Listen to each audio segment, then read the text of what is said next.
3, 2, 1. Woo! Welcome everyone to Save Point Podcast episode 99. Yay! And you might have realized something. We're coming live from Installation 04. That's right. We're on the Halo ring, baby. Woo! Well, if this works properly, we're in front of a bunch of green screens at the moment. Hopefully it goes through fine. If not, we're just in front of green this episode. Yep. But I mean, it's better than a lot of other podcasts we've seen online where you Green's better than purple. you press start to get health on the save screen. And whatever the fuck it was, I don't know. We saw some really cool intro songs earlier. But welcome. It is. We might be a little bit rusty. It's been a few weeks since we've recorded. It's been at least 2 weeks. Yeah. No longer than that, I think. Has it? Yeah. I don't think it's. No, it's only been 2 weeks. Has it? Yeah.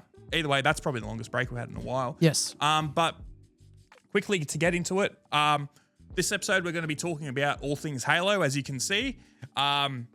We are going to be talking about Halo, going through all of that. Like I said, we've got a few other topics we want to talk about, but Halo-centric. Ben is back. Ben is in the vicinity, but he will not be on this episode. He got back today and is very, very EP. So He's in much cryostasis. EP. he's in cryosleep. He was fleeing reach. But yeah, so we've got Halo centric episode today. We've got plenty of things to talk about, but and then next week will be episode 100. So get ready for that. Like, comment, subscribe. We never say that. We should really say, hey, please subscribe. It'd be nice. It'd be exciting and cool. Please do it. Well, we're trying to hit 1,000 by the end of the year. We at this rate we will. But it'll be all epic. Yes. Share the episode to your friends, even if you think they won't like it. Show mum Every this little episode. bit helps. If you like gaming and you want to be more epic, show your mum this episode. Also if you're watching this on a computer and you have an iPhone, put your phone near the computer speaker right now. Hey Siri, text mum I'm horny. All right, that's all. Don't worry, I was quick. That was actually a thing back in the day. I don't know if you knew this. Oh, I remember it happening. In high school, because you could send texts from a locked iPhone through Siri. Yep. So I remember it would be at school, and you'd grab someone's phone and you'd be like, "Hey Siri, blah blah blah," send it to whatever. Shut up, Siri. It's not just that. Your other screen's going off as well. All three. I've got He's in the network, I've got bro. that AI shit in front of me. I don't want to deal with it. But yeah, no. That was definitely a cool little high school prank. Oh, even on the what is it? The Xbox. If someone had speakers and you'd know, and you'd be like, yeah. Hey, Xbox, turn off. Yeah. so good. Have you seen the guy that I think he does stuff still where his name is Xbox turn off, and he like team kill and shit like that. It's like, oh fuck off, Xbox turn off, and it would just and we see all these people disconnect from the game. But either way, we're here to talk about Halo. And so Halo Campaign Evolved came out Thursday? Yeah, I was gonna say. Thursday. Wednesday, So about midnight? 5 days ago. Yeah, but we Brock and I think you ended up getting it early. Did you get it early? No. You didn't get it early. Okay, yeah. Brock and I got it early, so we've been playing it for nearly 2 weeks now. Yes. Halo 1 is one of my favorite games of all time. Probably up there as not the game I've put the most time into, but the game I've beaten the most, because I've had the Gearbox PC version, which was actually behind this green screen somewhere. That was what I was playing on. I wasn't playing it online. Actually, I did play a bit later because you could play Halo 1 online through PC. It was just single player, but I've played that game to death, and I was raring to get back in. I haven't touched Halo 1. I mean, I've played it on MCC a fair few times. Yeah, we've played Master Chief Collection, but yeah, same for me. I was playing on original Xbox. I adored Halo 1. I probably finished Halo 2 more times than I finished Halo 1, but that's just because it definitely felt more... At the time, it was a big jump. Yes, it was. Very big jump. And it was definitely Halo 2 was the big hitter that came out when I was getting big into console gaming, particularly first-person shooters. Yep. Because if I wasn't playing those, I was playing on the GameCube or just playing Sonic or whatever else. Yes, make your jokes. But no, Campaign Evolved it's been great. Yes, so we probably have a bit of a different opinion to a lot of people about Halo Campaign Evolved. I have absolutely loved my time with it. It is well and truly not even close to a perfect game. No. Don't get me wrong, but Halo Campaign Evolved has been getting flamed so much, and I've never had such an opposite opinion to people online. The game itself, the gameplay, it's great. I fucking love it. See, I'm used to this. I'm quite often have a reverse reaction to people online. Well, sorry, have a reverse opinion to what it seems to be the popular one online. True, but I don't think it's ever been this explosive. No. Like, for example, like there's stuff like you liked Crimson Desert and a lot of people didn't like it, but so many people did like it. Mm-hmm. Where this new Halo Campaign Evolved, people are just shitting on this thing just to shit on it, it seems like. It definitely seems like people jumping on a bandwagon at some points. Very much so. To me, yeah, this feels like literally same thing where I bought it like the day of it released. Yes. And I already saw like mixed reviews and I was like, hang on, what the hell's going on here? And it felt like Monster Hunter Wilds, where the moment I got into Wilds, like same thing, loved it. Halo Campaign Evolved, loved it. And I'm like, I seriously have no clue why it's getting mixed reviews on Steam or anything like that. Like, yeah, it's so good. what is it at the moment? I'll have to look it up. But It's not great, not what it deserves. It should still be mixed. I don't think it's been fixed. To be fair, there are some people who have valid complaints about things that are happening. They're not the ones that are being like shared and like blown up about and everything. Like the people who are taking absolute ridiculous takes from things like, oh, you can't shoot these particular NPCs. Like 100% you can. You're a crap shot. Yeah. So we all like Halo Campaign Evolved. We've got lists about points on the game. 70% of the dot points I have here are negatives. Yeah. Like, don't get me wrong. This game, I'm not sugarcoating. There is so much in it. Stupid things that they could have easily fixed and they've made worse than the original. But also, they're not the things that I feel like people are going in on this game about. Because I feel like a lot of the people who are going in on this game are people who didn't play the original. It's really giving me that vibe. So, we're just looking at the Steam reviews. Yeah, it is mixed. Still mixed. I think it's, oh my God, some of these posts are fucking ridiculously long. And some of them have got decent amount of hours in it. I'm going to have to read through these later. I was going to say, yeah, there a good chunk of them are people that have maybe completed one playthrough or barely, if even, and then just been like, I'm going to shit on the game now. Yeah. Like, oh my God, some of them are really long. Well, I mean, it shows that people are passionate about this topic.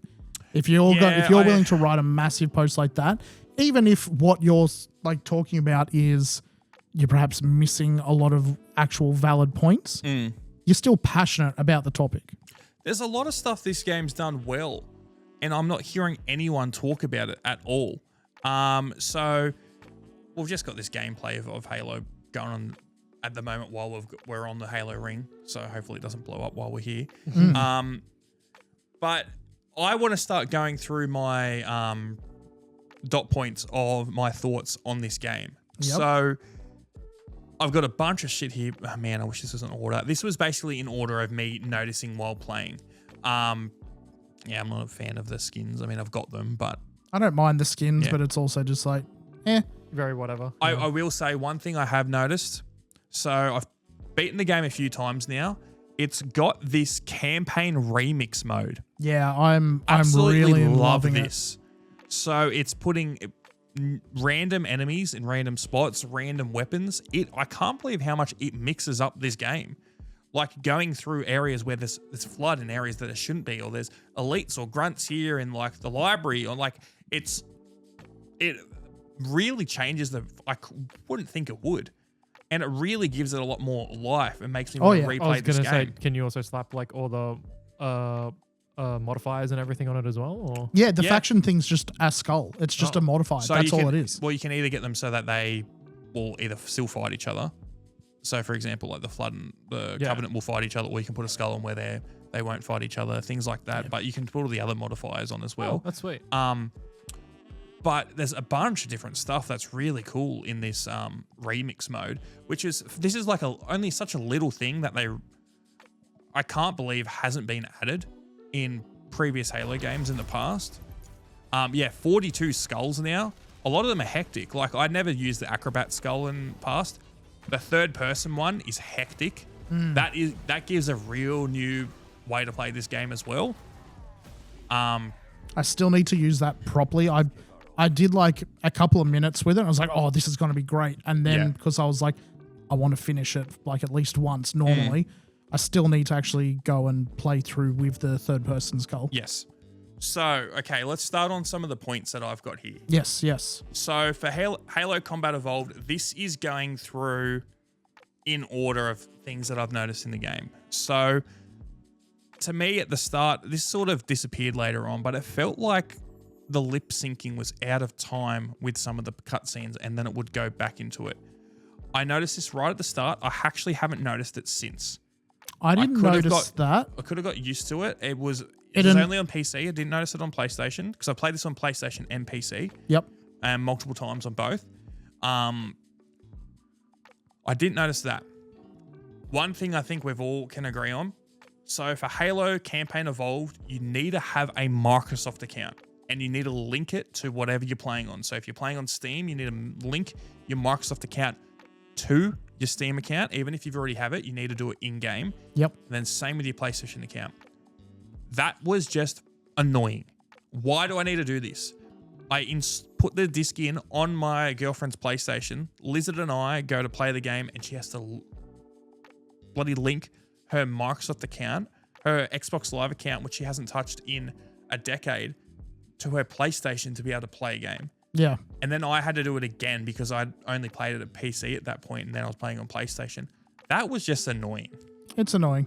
That was a pain. That's what I mean. It's a bit of a joke too, not even including the fact that even if you didn't have an account, but for someone that's like, my Microsoft is linked to my Steam and vice versa. And it was like, you need to link it again. And I'm literally looking at the tab where it's like linking it across to Microsoft, and Microsoft is like, oh, you've played, Forza 6 all through Steam. And it's like, are you serious? How can you not just walk across that bench? Why is it so hard? Yeah, exactly. I don't understand.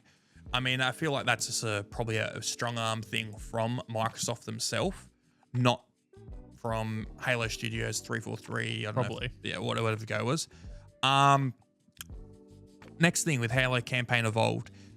So they re-recorded like half the lines of this game. Okay, I was about to say, because we were talking about this when we were playing together on the voice lines, because one of my points here was basically that it sounds like they're using a mix of new lines and reused lines. New, reused, and I think there's also lines that were never used in the original recordings. Okay, so they've got access to cut content. I've got a feeling that that's what the go is.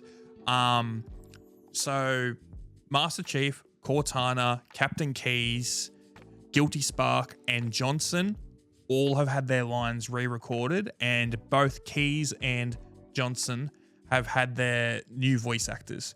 Yep. So I believe both of their voice actors have either retired, and maybe Keyes' original voice actor died. Yeah. I might be getting mixed up with someone else. I think I've heard that before. Yeah, as well, if not, I mean, it was 25 years ago. I know that there's also some like new dialogue, just like in general, for Marines and grunts and elites and that, because there's been stuff there's been stuff that's mixed in. First, because I'll talk about it later. But yeah, in terms of important story characters, yes. Yes, so they've re-recorded dialogue for all these characters. And this is one of my biggest points with Halo Campaign Evolved. They have made the story worse. And not that they've changed story beats, they've actually added some stuff that I didn't mind. Yes. But they re-recorded this dialogue, and I don't know why, because mostly Jen Taylor, who does Cortana, the direction for these cutscenes and the direction for her how to say these lines, how to emote them, is fucking terrible. And I'm not blaming the voice actress at all, because she did the same lines 25 years ago fucking perfectly.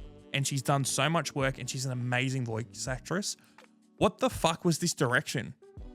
I feel like the cutscenes are way worse now. It's not as prevalent at the start of the game. Jacob hasn't fully finished the game. Yeah. I've beaten it like 3 times now. You've gotten through enough of the game that you've noticed it. I know the scene you're about to talk because it's the one we played through together. Well, there's a bunch. Well, it's really prevalent in that assault on the control room. No, 2 betrayals. 2 betrayals, sorry, yeah. Yeah, so... But I mean, even before that, at the end of Assault on the... Like where she's walking around and then tells you to go find Captain Keyes, even that hits so much differently. And it's like... There's parts of it where they play up more of the, like, her being so not overwhelmed, but her excitement and like how much... She's very bubbly. Yes, how much like data she can access and like the processing power that she now has access to, that she's in the Halo and all that. That hits a little bit different. I wasn't too fussed about that. But then when she starts sort of not to herself, but like she's like talking to the chief, but she's doing that thing where like you're talking to someone, but you're also kind of talking to yourself. She just sounded off. She didn't sound like she were like. So many it's not that points in she that was. game. Oh, I'm sort of distracted. Blah blah. It just sounded like she was. I don't know how to describe it really. I think you're getting too hung up on a certain scene. Well, I'm using that as an example. The whole thing. There is just so many times where in this new Halo that whatever voice direction for Jen Taylor for Cortana is so out of place. She's so bubbly. Did you play Halo Infinite? Yeah. Do you remember the weapon? So the new Cortana. Yeah. How she was just like always happy and bubbly and things like that. It seems like they've injected half of that personality into Cortana now. I will say, from what I've experienced so far, the tones feel a lot more like, I guess, campy or like very over the top. And it's just like, oh, okay. In the original game, she felt more like a human. Yeah. She felt, I mean, yes and no. She definitely felt more humanized, but it was also, she felt very task focused, which made sense for her being an AI and being like... I don't know, because I think of that same cutscene at the end of Assault in the Control Room where she's realizing about the flood and she's like, oh, let me see. And like, Chief's like, focus me into this. And she's like, oh, whatever, those Covenant blah, blah, blah. fools, they Those must have known. and There she- must have been and he's like, signs. Yeah. The captain, you need to go. And he's like, wait, what's going on? He's like, there's no time. You need to go right now. It is nowhere near as impactful. Nope. And we're just using that one example. They do it throughout the whole game. And it makes the story so much weaker. Yeah. I don't care anywhere near as much. There's nowhere near as much emotion. And I think it's mostly riding on Cortana. I don't know why they did it. I really don't know. And it's so detrimental. When I beat the game, I thought to myself, because I was going to give it to Lizard, to my girlfriend, to play. And I was like, I know she'll really get into Halo. I feel like this is a disservice to the story. And I feel like if she played the original, she would much prefer the story because I felt way more invested. Yeah. Way more invested. Things felt more impactful for that. But then on the other side, they do stuff really good, impactful wise. Either way, we'll get off that. We'll jump back to it because my list is so all over the shop. Like we said, that they've got the original, some of the original voice acting back. I think they've got some of the original Marines to do more lines. So the guy who does, Chips Dubbo, so the Australian guy who has been at least in the first Halo, he's in a few of other ones as well. I think they might have got him to do a bit more stuff. I definitely heard more for him. Yeah. So he's back in it. That was cool. And it was cool because it's automatically subtitled when you start playing the game. Yeah. It says Dubbo, like when he's speaking. So it's like, okay, He's a named character now, not just a hey, I recognize that guy again and again. Yeah. But they also, in this new Halo campaign Evolved, they've added new story elements. So the first big thing was, and you would have seen this because it was right at the start of the game. At the start of the original Halo, Captain Keyes gives you his pistol and he's like, sorry, son, I don't keep it loaded. And you've got to walk a little bit and you pick up a bit of ammo and then you can start going and shooting or whatever. In this version, Keyes gives you his own custom Magnum and he tells you to give it to his daughter. So Miranda, who's in Halo 2 and 3. Yeah. That was never in these games. well, no, because she wasn't a character in the first one. Yeah, I know, but I mean... She was created for the second one. Yeah, but there wasn't anything like that. No. And this is a new piece of story detail essentially. And then later on, when you save him on the Truth and Reconciliation, so on the Covenant ship, Chief tries to give it back and he says, "No, you're keeping it safe," or something. I think it was where it belongs or something like that. And that, I mean, I didn't mind that. No, I think that's good. Because this is what I said before we were recording about how I might have a hot take here. I think I like the story for the original Halo. I think that if they hadn't had those, if it had just been a standalone game with no sequels whatsoever, it's a very meh story. It is 100% given much bigger weight and depth by the addition of 2 and 3.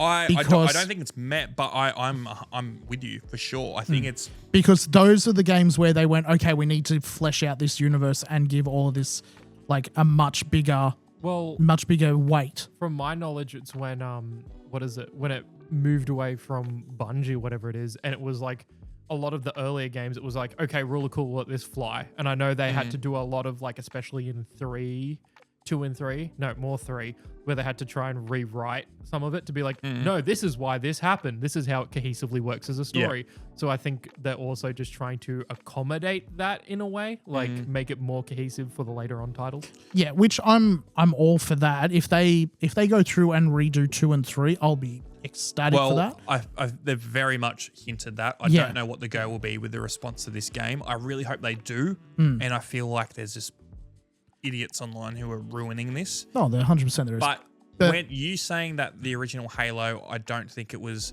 a very good story or was I thought it was good. I think it's good. Yeah. I think it's for the time. Let me keep going because I was going to say it's good. It's not amazing. It's very good at world building though. From the get-go, they're referencing stuff that you don't see. Reach is mentioned in the first couple of lines of that game. Yes. And then also the other thing I was going to say is I believe the Halo books might have actually come out before the game. No. Halo The Fall of Reach, I think it came out very, very soon, if not before the game. Fall of Reach release date. Because I remember that a lot of this was integrated into it. October 30th, 2001. When did Halo come out? I don't think it was before, but...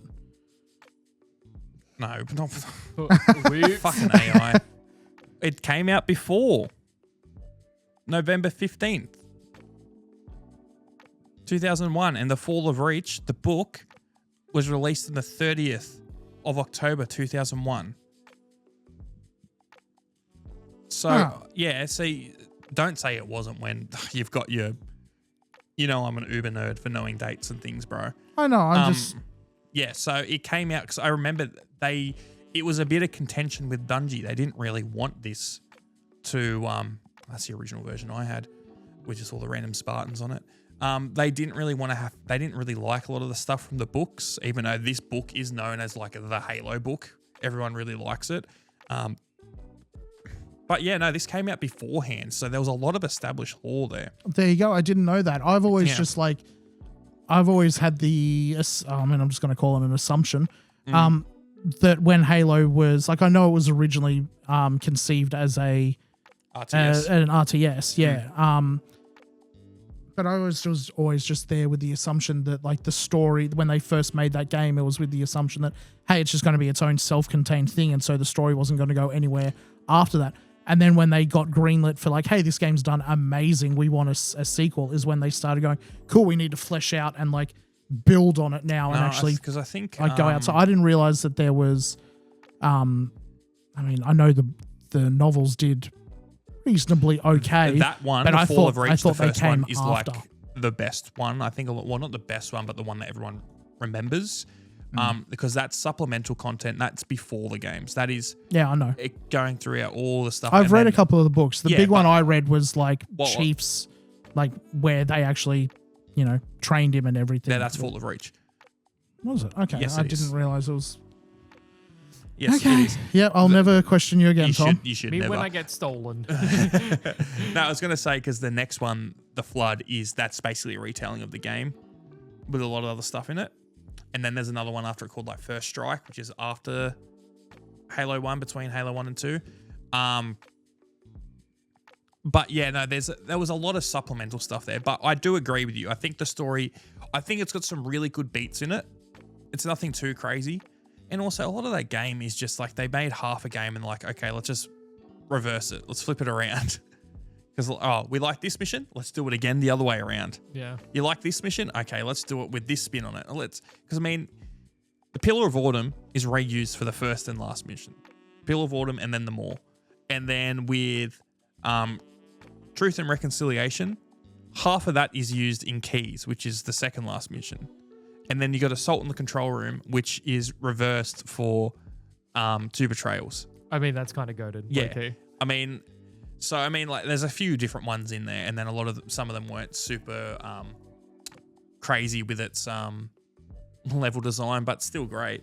Another thing, which is something you were talking about, Brock, is that one thing I didn't really like in this new version in Halo Campaign Evolved is the elites speak English. Yeah, I mean, like they spoke English from Halo 2 onwards, but in the first game it was the what, they'd shout an English word here and there, but it was. Well, I mean, all their words are English, because I mean, this is common knowledge, but for Halo 1, all the elites' speech is just Johnson's lines reversed and pitch shifted. So what is just go.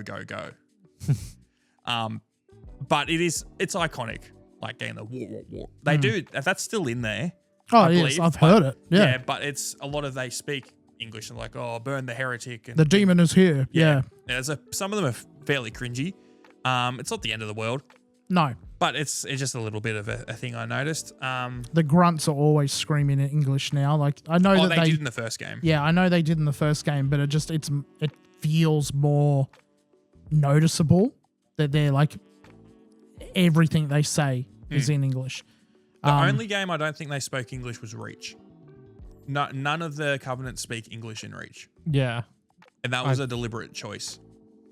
So yeah, I don't know if there was any new grunt lines. Most of them were stuff that I knew. Like he's everywhere, blah, blah, and it's all done by Joe Staten, who was the main story guy for Halo from Halo 1 up to Reach, and then he did Infinite as well, but he's done the voices for the grunts like on and off the whole time. Already mentioned this, some of the new voice recordings just don't have the same punch. No. Halo, they just don't. I mean, we've already gone into depth with that. One thing I did like about Halo Campaign Evolved is they added things from the later games.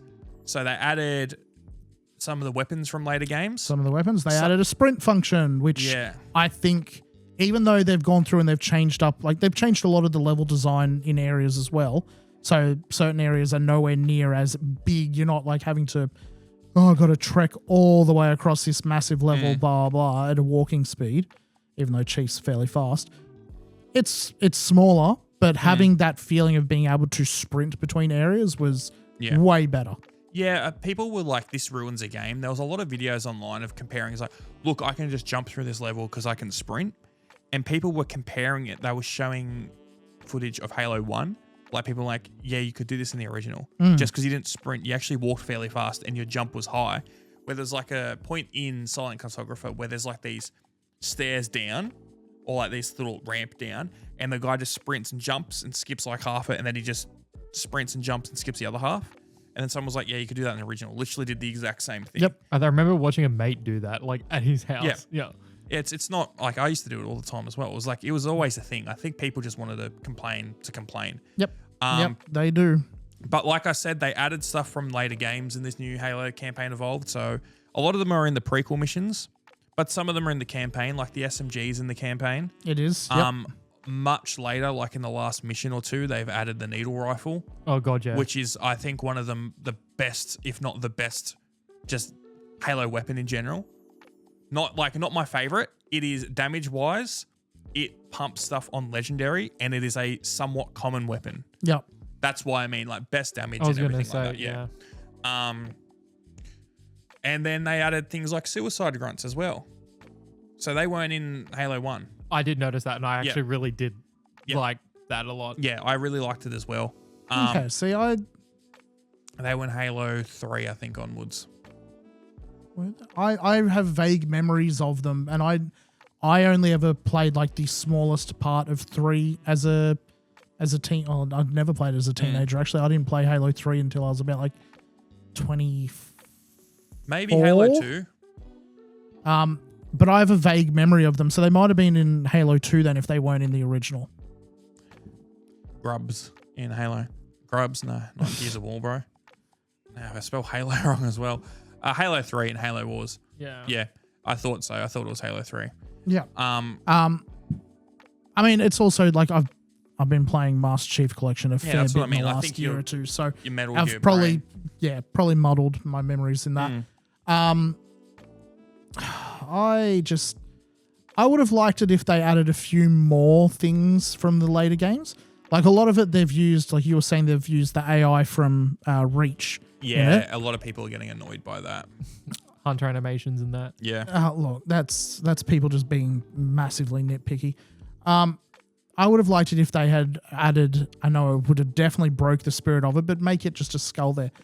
Add the dual wielding into it. Like that would have been nice to see. I'm happy they didn't, because I think the sandbox of this game really wasn't designed for it.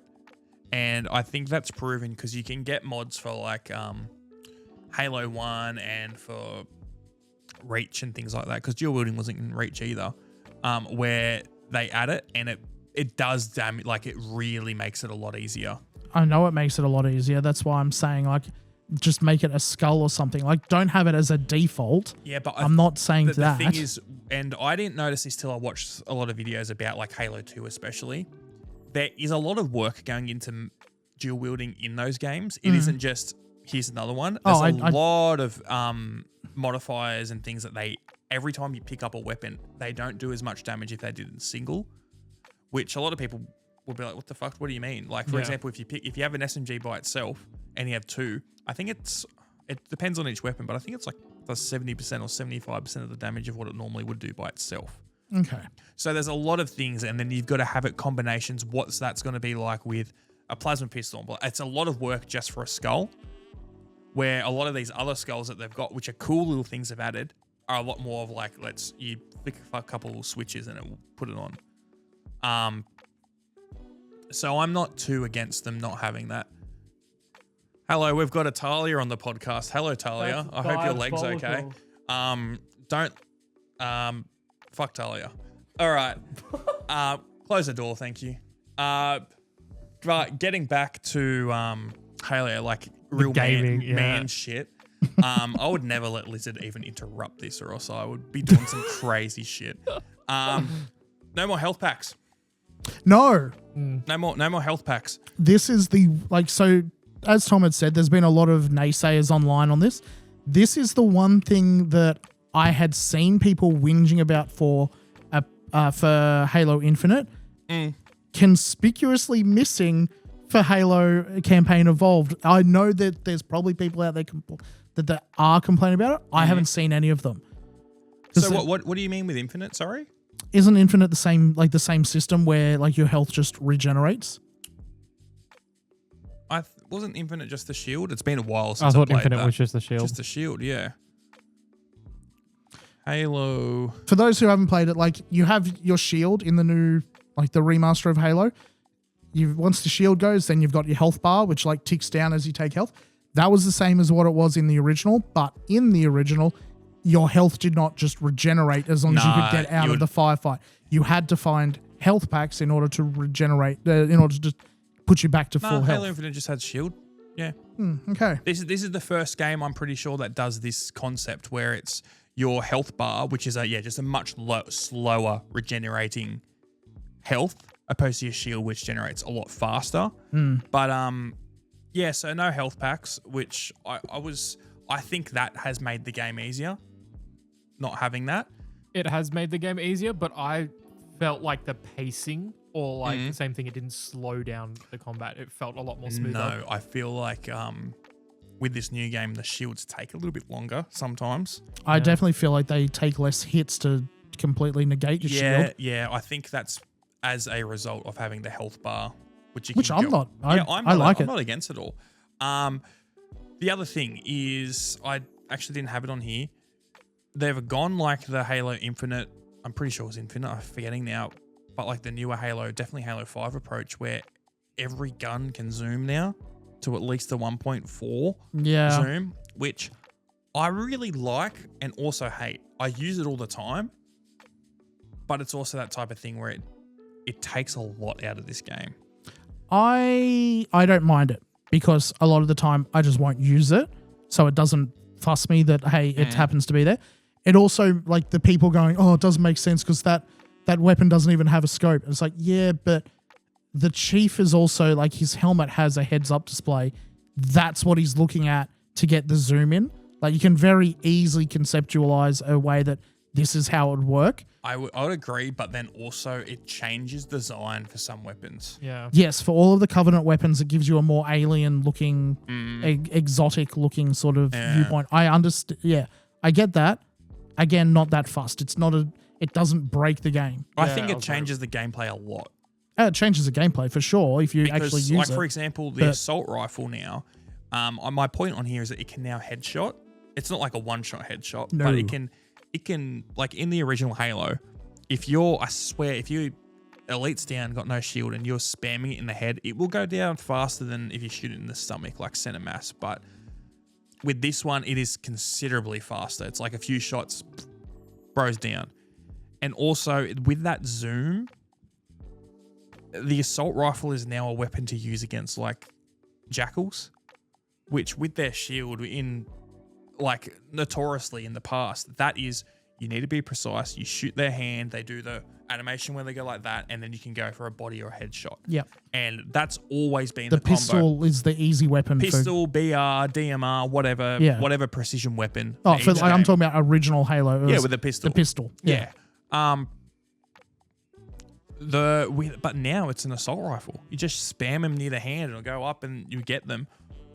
But then because the hitboxes on the jackals are so weird now because you can't, like, precise shot them with the pistol. You can, but it's nowhere near as easy as it was in the past. Same, even if you try to bypass, like, through the side of the shield, I feel like a lot of the hits didn't land correctly, and it was like you're still hitting the shield or whatever, even though it's like, okay, here's this empty space. Like, it was very janky. And also, I feel like I could be wrong. In Halo 1, you could put enough damage into the shield where it would just go off, right? No, the shield, once it went, the jackal would die. Was it? I didn't think it was that. Because I know definitely in the later games you can do an overcharge shot or just spam the shield enough that it would go off and they'll put their hands on their head and start running away like that. That was definitely the later ones. I'm I'm fairly confident in saying that with the jackals, like the shield was their entire thing. Once it went, they just died on the spot. Well, the thing was they were like sitting ducks without it. But either way, that's not what I was going to say. Is that I don't think you can completely deplete shields in this because I'm going up with the like infinite ammo, bottomless clip thing, going up just assault rifling on a shield, and it'll change color, but it just don't disappear. Yeah. I don't know if I'm doing something wrong. I put something on to change that, but that's not a thing anymore in this new Halo campaign Evolved. A nothing thing, just something I noticed. Like, it's just things that I'm noticing now. I was going to say, I kind of feel like I know what you're talking about because I was about to say in reference to the assault rifle headshotting and like the zoom and stuff, I did feel like as like someone that's played a lot of the later games coming back to this and like having developed a bit more of like an aiming skill, I feel like I can chew through a lot of units like considerably well if I aim for the head or whatever. Yes. Like it feels like I can blitz through them, where before if I played original Halo, it was very much like, no, you still have to bullet sponge them hard. This doesn't feel like a thing anymore. I agree with you entirely with that, Jacob, because there could be like 6 grunts coming up and that, what's like a 32, 36 mag round or whatever on the assault rifle? 32. It was 60 in the original. Yeah, no, it was 60 in the original because there's a skull about that. Yes. I feel like it can take all of them out with that single mag. Yeah, no, just in the head. Yeah. Where in the original game, I mean, it was easy because they're doing like their hitting animation. You could just basically stun lock them, essentially. But you might only get through 2 or 3 if you're lucky with that round. Yeah, it was usually when you're running through that first level and you get the choice to like swap out either the assault rifle or the pistol. you swap out the assault rifle because it's 100%. just, The assault it's rifle not the thing to keep. isn't bad. It's just it's more of like a, I don't know. It's almost more suppressing. Yes. Whereas in this one, it's a very viable weapon. 100%. Especially, I couldn't believe how good it was against Flood. Oh, yeah. It was It was pathetic in the original one against Yeah. Flood. It's so good against it now. Yeah, that's what I mean. There's so many things that are so different gameplay wise. Halo Campaign Evolved is so fucking pretty. Halo Campaign Evolved is one of the prettiest games I've seen in such a long time. People are giving it shit. They're really jumping on it's UE5. It's Unreal Engine 5 look. It looks crap. And I do agree with a lot of games have that Unreal Engine look. Yeah. And it's very cookie cutter and like doesn't have soul. This still feels like Halo. Yes. There is times where it's like, oh, this is definitely Unreal Engine, but like it still feels like Halo. People are jumping on that bandwagon just to complain. Yes, they are. And there's things that I don't like about the new scenery, like some of the Forerunner or the interiors of the Covenant stuff's too shiny or XYZ thing. I'm still hearing you, but overall the game looks really nice. And there's a lot of people that I think just doing a blind eye just to try and piss on it. Yeah. No, big agree. Because same thing. I think a lot of like the color palettes and like just a lot of the visuals, 100% looks like OG Halo, just with like a glorious, like, you know what I mean? Like face of paint on it, a new face of paint. And it looks magnificent. Yes. Like, I don't know why people are going so berserk over it. Oh, they're just going to get angry about anything. It's always like that. There's another thing I realized was plasma burns and stains everywhere. Like if you shoot like a fuel rod on the ground or throw a grenade, it's going to be a big plasma stain that looks really nice. Yeah, fuel rods will leave like a burning pool of... Yeah, and like, it'll go away after a little bit. Yeah. Just a lot of little aesthetic things that it is honestly really nice. And then my next thing on here was saying it's got that Unreal Engine feel, which I mean, like it can be a good and a bad thing. There's a reason everyone uses Unreal Engine. Yeah. But it feels like it doesn't... It feels like the original Halo though.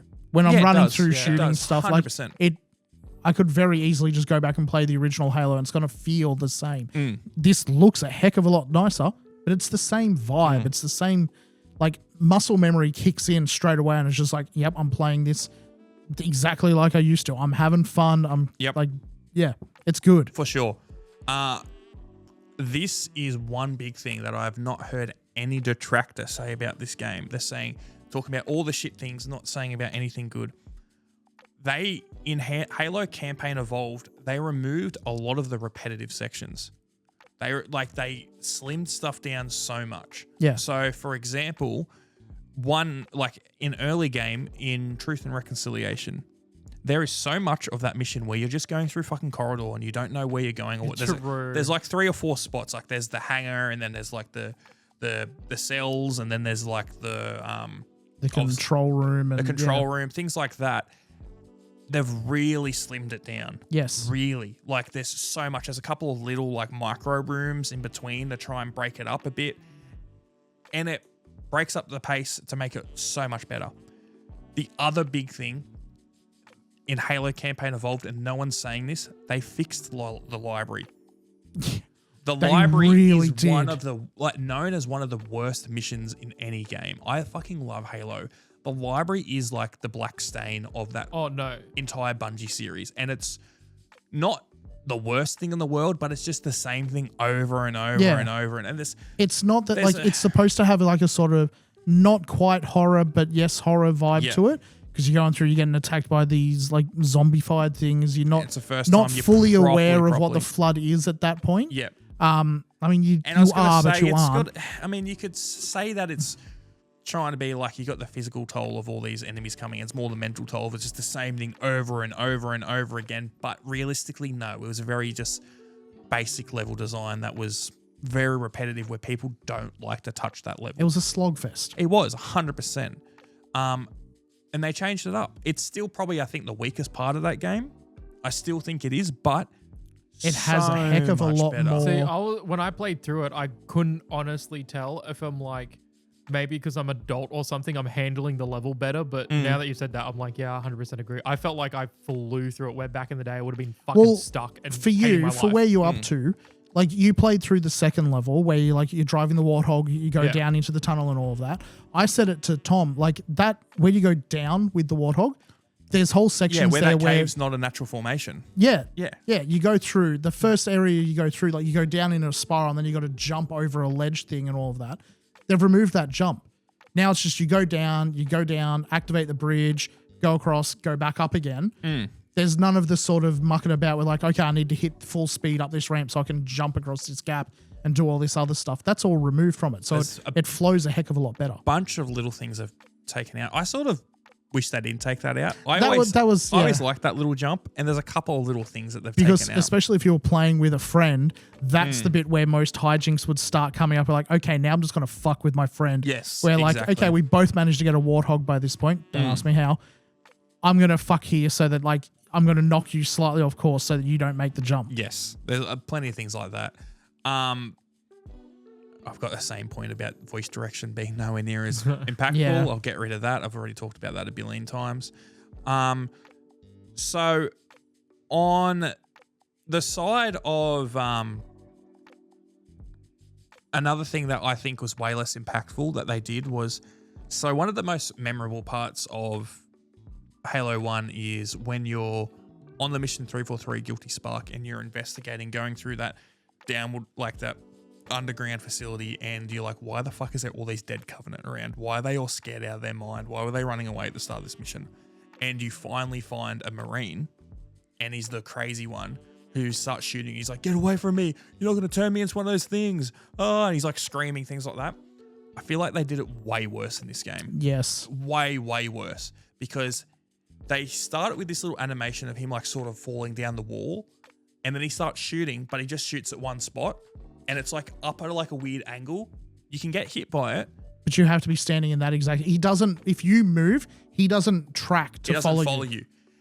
Whereas in the original, when you walked into that room in the original, he He's was just sitting already there. cowering against the wall, and he like yells at you, "Go away, go away!" If you don't move, he then starts shooting No, at you, and he'll I track. think he gets you straight away. But either way, he's no, tracking he you. yells you.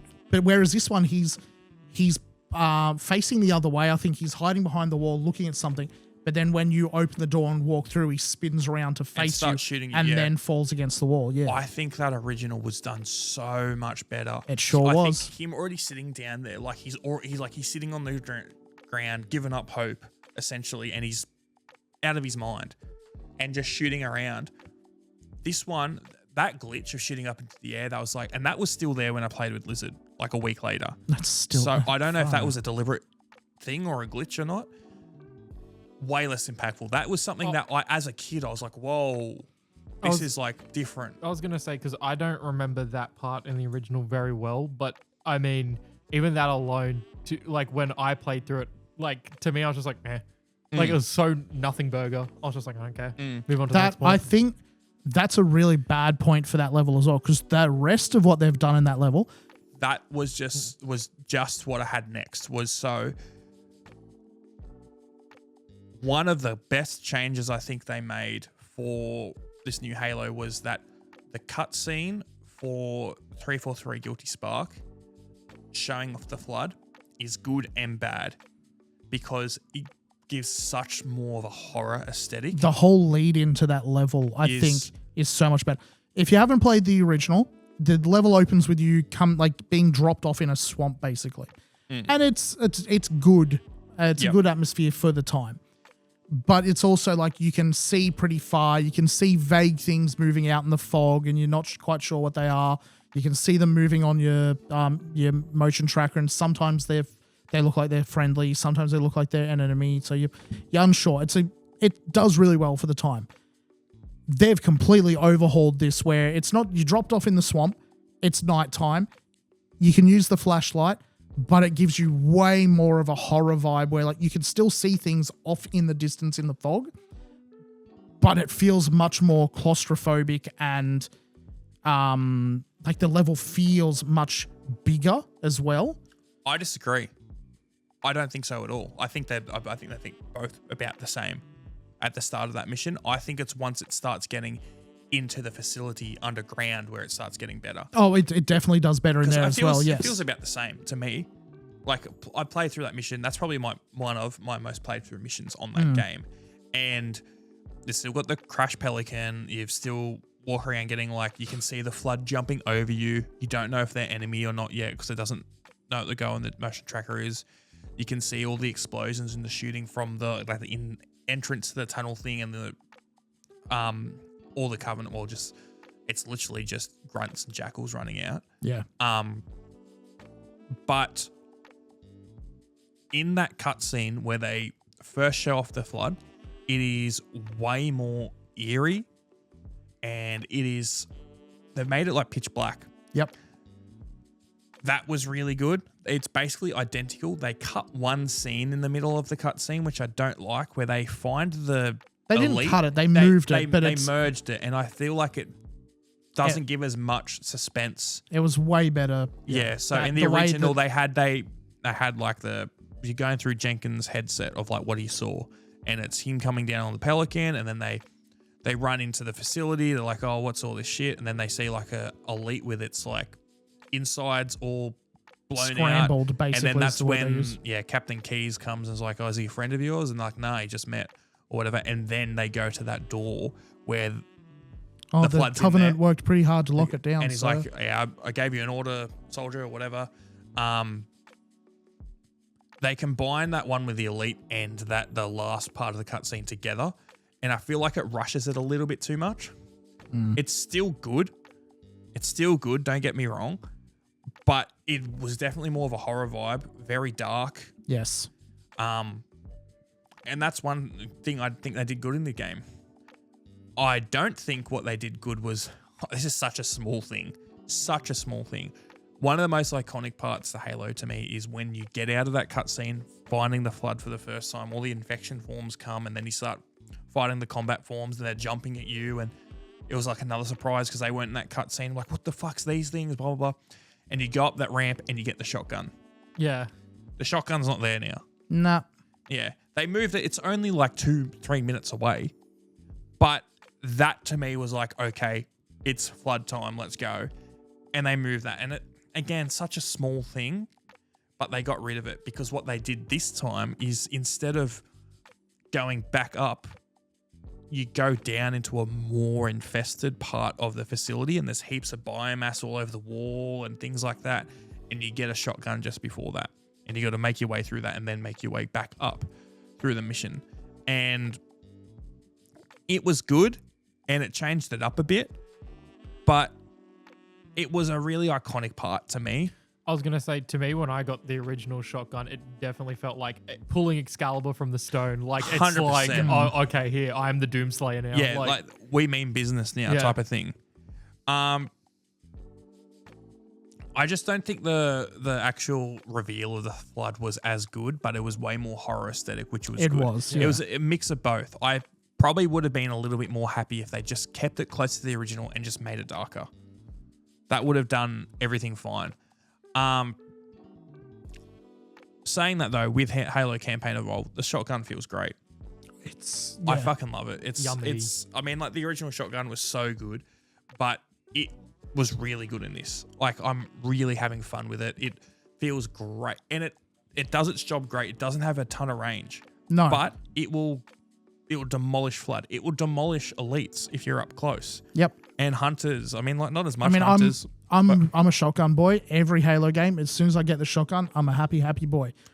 I'm constantly using it in this because it's just like, as long as I can find it, I'm taking this with me all the way to the end. Like, from 343 Guilty Spark onwards, if you can just have the shotgun with you, it demolishes. It is so fucking good. Yes. I will say, I think Halo 2 shotgun's pretty shit. It's notoriously shit. The Halo 3 shotgun's pretty meh. I like the Reach's shotgun. It feels a lot more impactful. I think it's actually the same damage as the Halo 3 one, but I don't know. I think the animations make such a big difference with shotguns in games. But the Halo Campaign Evolved shotgun feels amazing. Then from there, my next thing I was talking about the library, how they've fixed it. And yeah, I mean, it's a lot better. It feels a lot more like the original one was just it just felt empty. It's just like long corridors and just same twisting thing. It's copy and turns. pasted, copy paste. Yeah. Elevator, Whereas this copy, one, paste. it's like there's big areas of biomass that have all infested part of the structure. You've got flood stuff falling from the ceiling and spores everywhere. Like it definitely feels like they've been locked down in here for a long time. Like it definitely feels a bit all it's over. better. My biggest complaint about Halo, I've got a couple of things. Halo Campaign Evolved. We've talked about this before. Halo is one of my favorite games. It's one of your favorite games as well, Brock. One of the pillars of Halo, I feel, is its music. Yes. And they do such a disservice in Halo Campaign Evolved to the music. It's so disappointing. The audio mixing in this game is fucking horrendous. I feel like they don't play the songs as much. That's not as much of a mixing thing. But when they do play music, it is so quiet. Yes. And I haven't had a look on PC, but at least on console, because I was playing it with my girlfriend who hasn't experienced Halo before, and it enhances the vibe and the setting so much, the music in that game. You don't have a way to increase it. There's no audio mixing tools. One of the first like immediate negative things I had with the game was booting it up and you hear like, the Halo theme. And immediately this was like one of the only ever games where I've been like, this is too quiet. Like, did I turn it down or something? Or when I switched off and then not max volume. I'm like, are you serious? No, you're wrong. The worst thing is you boot it up and it's like sign into a Microsoft account, press X to sign in. That was my first point on here is why on earth is the narrator on by default? But that's what I mean. If you gave it gives you an option further on in to go, do you want the narrator on? It's like, why is that not the first question you asked? Why is it on by default? You have ruined, like, you want to have this big build up and into this immersion of like, hey, here's this amazing game that you remember and we've redone it and all this stuff. Instead, it's ruined by this like robotic voice being like, just fuck it off. Like, link your Microsoft account to your PlayStation account right now to play game. Press X or no to end. Like, But that's what I mean. When I turned that off, I'm like, did I fuck with my audio settings? Because I can't hear shit. And then it's like, no, it's at 10. It's at max volume. Like, what the hell? I completely beat this game co-op with Lizard on PlayStation. During the Warthog run, the most iconic part of Halo, and in the series, probably the second most iconic, probably after the Halo 3 Warthog run, you can't hear the music. It plays, and you can hear it, but it is so low down in the mix. You can hear every sound effect. You can hear any enemy, everything. I could not believe it. I was like, oh my God, this ruins this last. This is a massive set piece, and this theme is iconic. People don't know what Halo is. They know what the Halo theme is. And you're not going to play the song loud? Not even loud, but audible. And they just don't do it. And I don't understand. They do it throughout the game. They didn't play a lot of the string instruments like with the flood. They completely. Yeah. And they don't like that. I don't know what the song is like, but that the flood song. Dun, dun, dun, dun, dun, they don't play that. Like the couple times that it's so low. Yeah, we played through that level together, and it was just like, where the fuck's the music? Like, oh, there it is. Okay, it's playing. But it's gone. Where? Yeah. Why did the music stop? We're still playing through. Like, we're in the middle of a fight. Why did the music stop? And I think there's a lot of times we thought it wasn't playing, and it was because it's so low. Well, that's what I was gonna say. The amount of times I've heard music cut out, or like I haven't heard dialogue or just music played correctly, just because gunfire just drowns it out. Well, that was the other thing I was gonna say with Halo Campaign Evolved. I don't recommend it to someone who hasn't played Halo because they won't fully get the story because the audio mixing's so bad, you can't hear half the dialogue. When you're walking around and it's like radio comms or Cortana's talking or something, if you're in the middle of combat, you're not hearing that at all. You could hear that crystal clear in the original. I'm playing with my girlfriend. She's never played the game before, and she's asking me about story beats. She's like, why are we doing this? Why are we doing this? It's like, oh, they just said in this audio thing that we're doing this for this reason. It's like, oh, I didn't know. I didn't hear it. I've played this game to death, the original. So I know, okay, this is where we talk about this thing or whatever. Yeah, even if they had cut that out, like your brain would just fill in the blanks anyway. For her, she's never experienced this story. it was such a worst experience for her. Like, why? It was Halo Studios 343. Why did you do this with? You made the story of Halo worse. It's such a good story, and people can't experience it properly because you're not letting them. Like, imagine if you did have accessibility stuff. What are you gonna do? You can't change like, to my knowledge, I couldn't change the audio levels. Oh, you could turn on the subtitles, but it's in the middle of the subtitles fight. were on. You're not looking at the subtitles in the middle of the fight. You're looking at whatever else is in the middle of the screen Subtitles to make were sure you on. can hit stuff. That's the only way that she was able to get a few things, by seeing that on there. And I'm like, same with me. It's like, especially if they added new dialogue lines, or whatever. yeah. But it was like, I just couldn't believe that they did this. It was such a shame. A very big letdown, considering it's like you had now PlayStation as a market. You have like all these new audiences you open up to. And this is a good leaping point too, because if they do remake like Halo 2 and 3, the story's just going to become more like chaotic. Way more grandiose. And if they stuff it up now, it's going to be shit. The tone of the game, I think overall for Halo Campaign Evolved is so much worse than the original. That's what I mean. I feel like it's gone from like a very serious nature to like, this feels like happy-go-lucky or like campy borderline. Yeah, I mean, like, it's just nowhere near as, I don't know, as intense. Yeah. And in a bad way.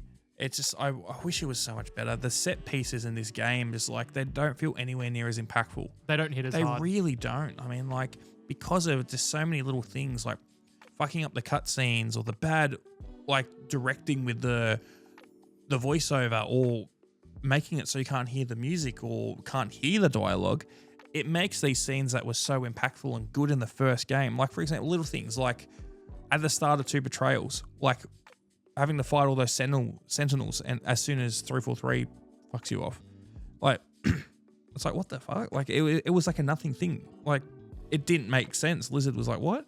I mean, it made sense, but it was like, it was nowhere near as good as the original.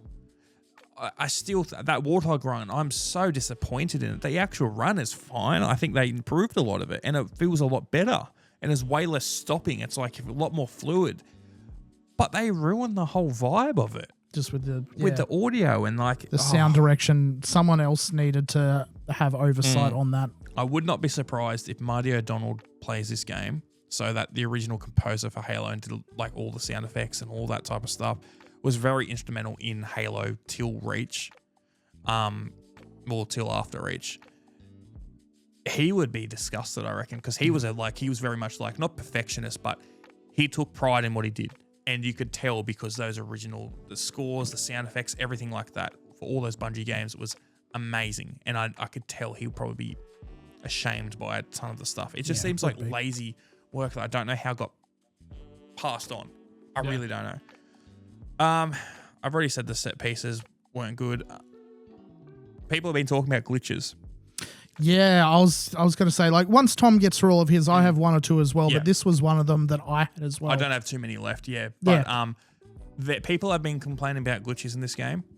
I've had a couple, not a crazy amount, but one of them, the major one, was probably Brock and I. We were playing the bonus missions, so the new content that they've added in co-op. Just before you get too far out, I will say that's the only glitch I have had. So I must have, like, I've had a very, like, not blasé, but I've had a very, like, very easy experience with the game. I've had one crash, which was when I went to quit to desktop. Yep. The game crashed at that point, which I was like, oh, well, same result for me, so I don't really care. Other than that, this is the only glitch I've had. And it was an annoying one. Don't get me wrong. Tom will explain what it was in a second, but like, we just restarted from the last checkpoint and it fixed it. Like, it took us all of 20 seconds? Yeah, something like that. I feel like a lot of these glitches have been fixed in, like, there's been a big patch recent. Proper launch. 16 gigs, wasn't it? Was it something like that? Yeah, it was fucking big. It was a decent patch, when I originally was playing, there was a fair few, like, just random insta-deaths. You had one of those as well. Yeah, there's a couple of, like, just insta-death randomly one-shotted when I had full health from weapons that weren't one-shot weapons. I was gonna say, like plasma pistol. Yep. Like a standard plasma pistol shot just instantly killed me. Like, very, very strange little things. The biggest one was, we had in the bonus mission, Johnston was supposed to come up a grav lift with us. He didn't do it.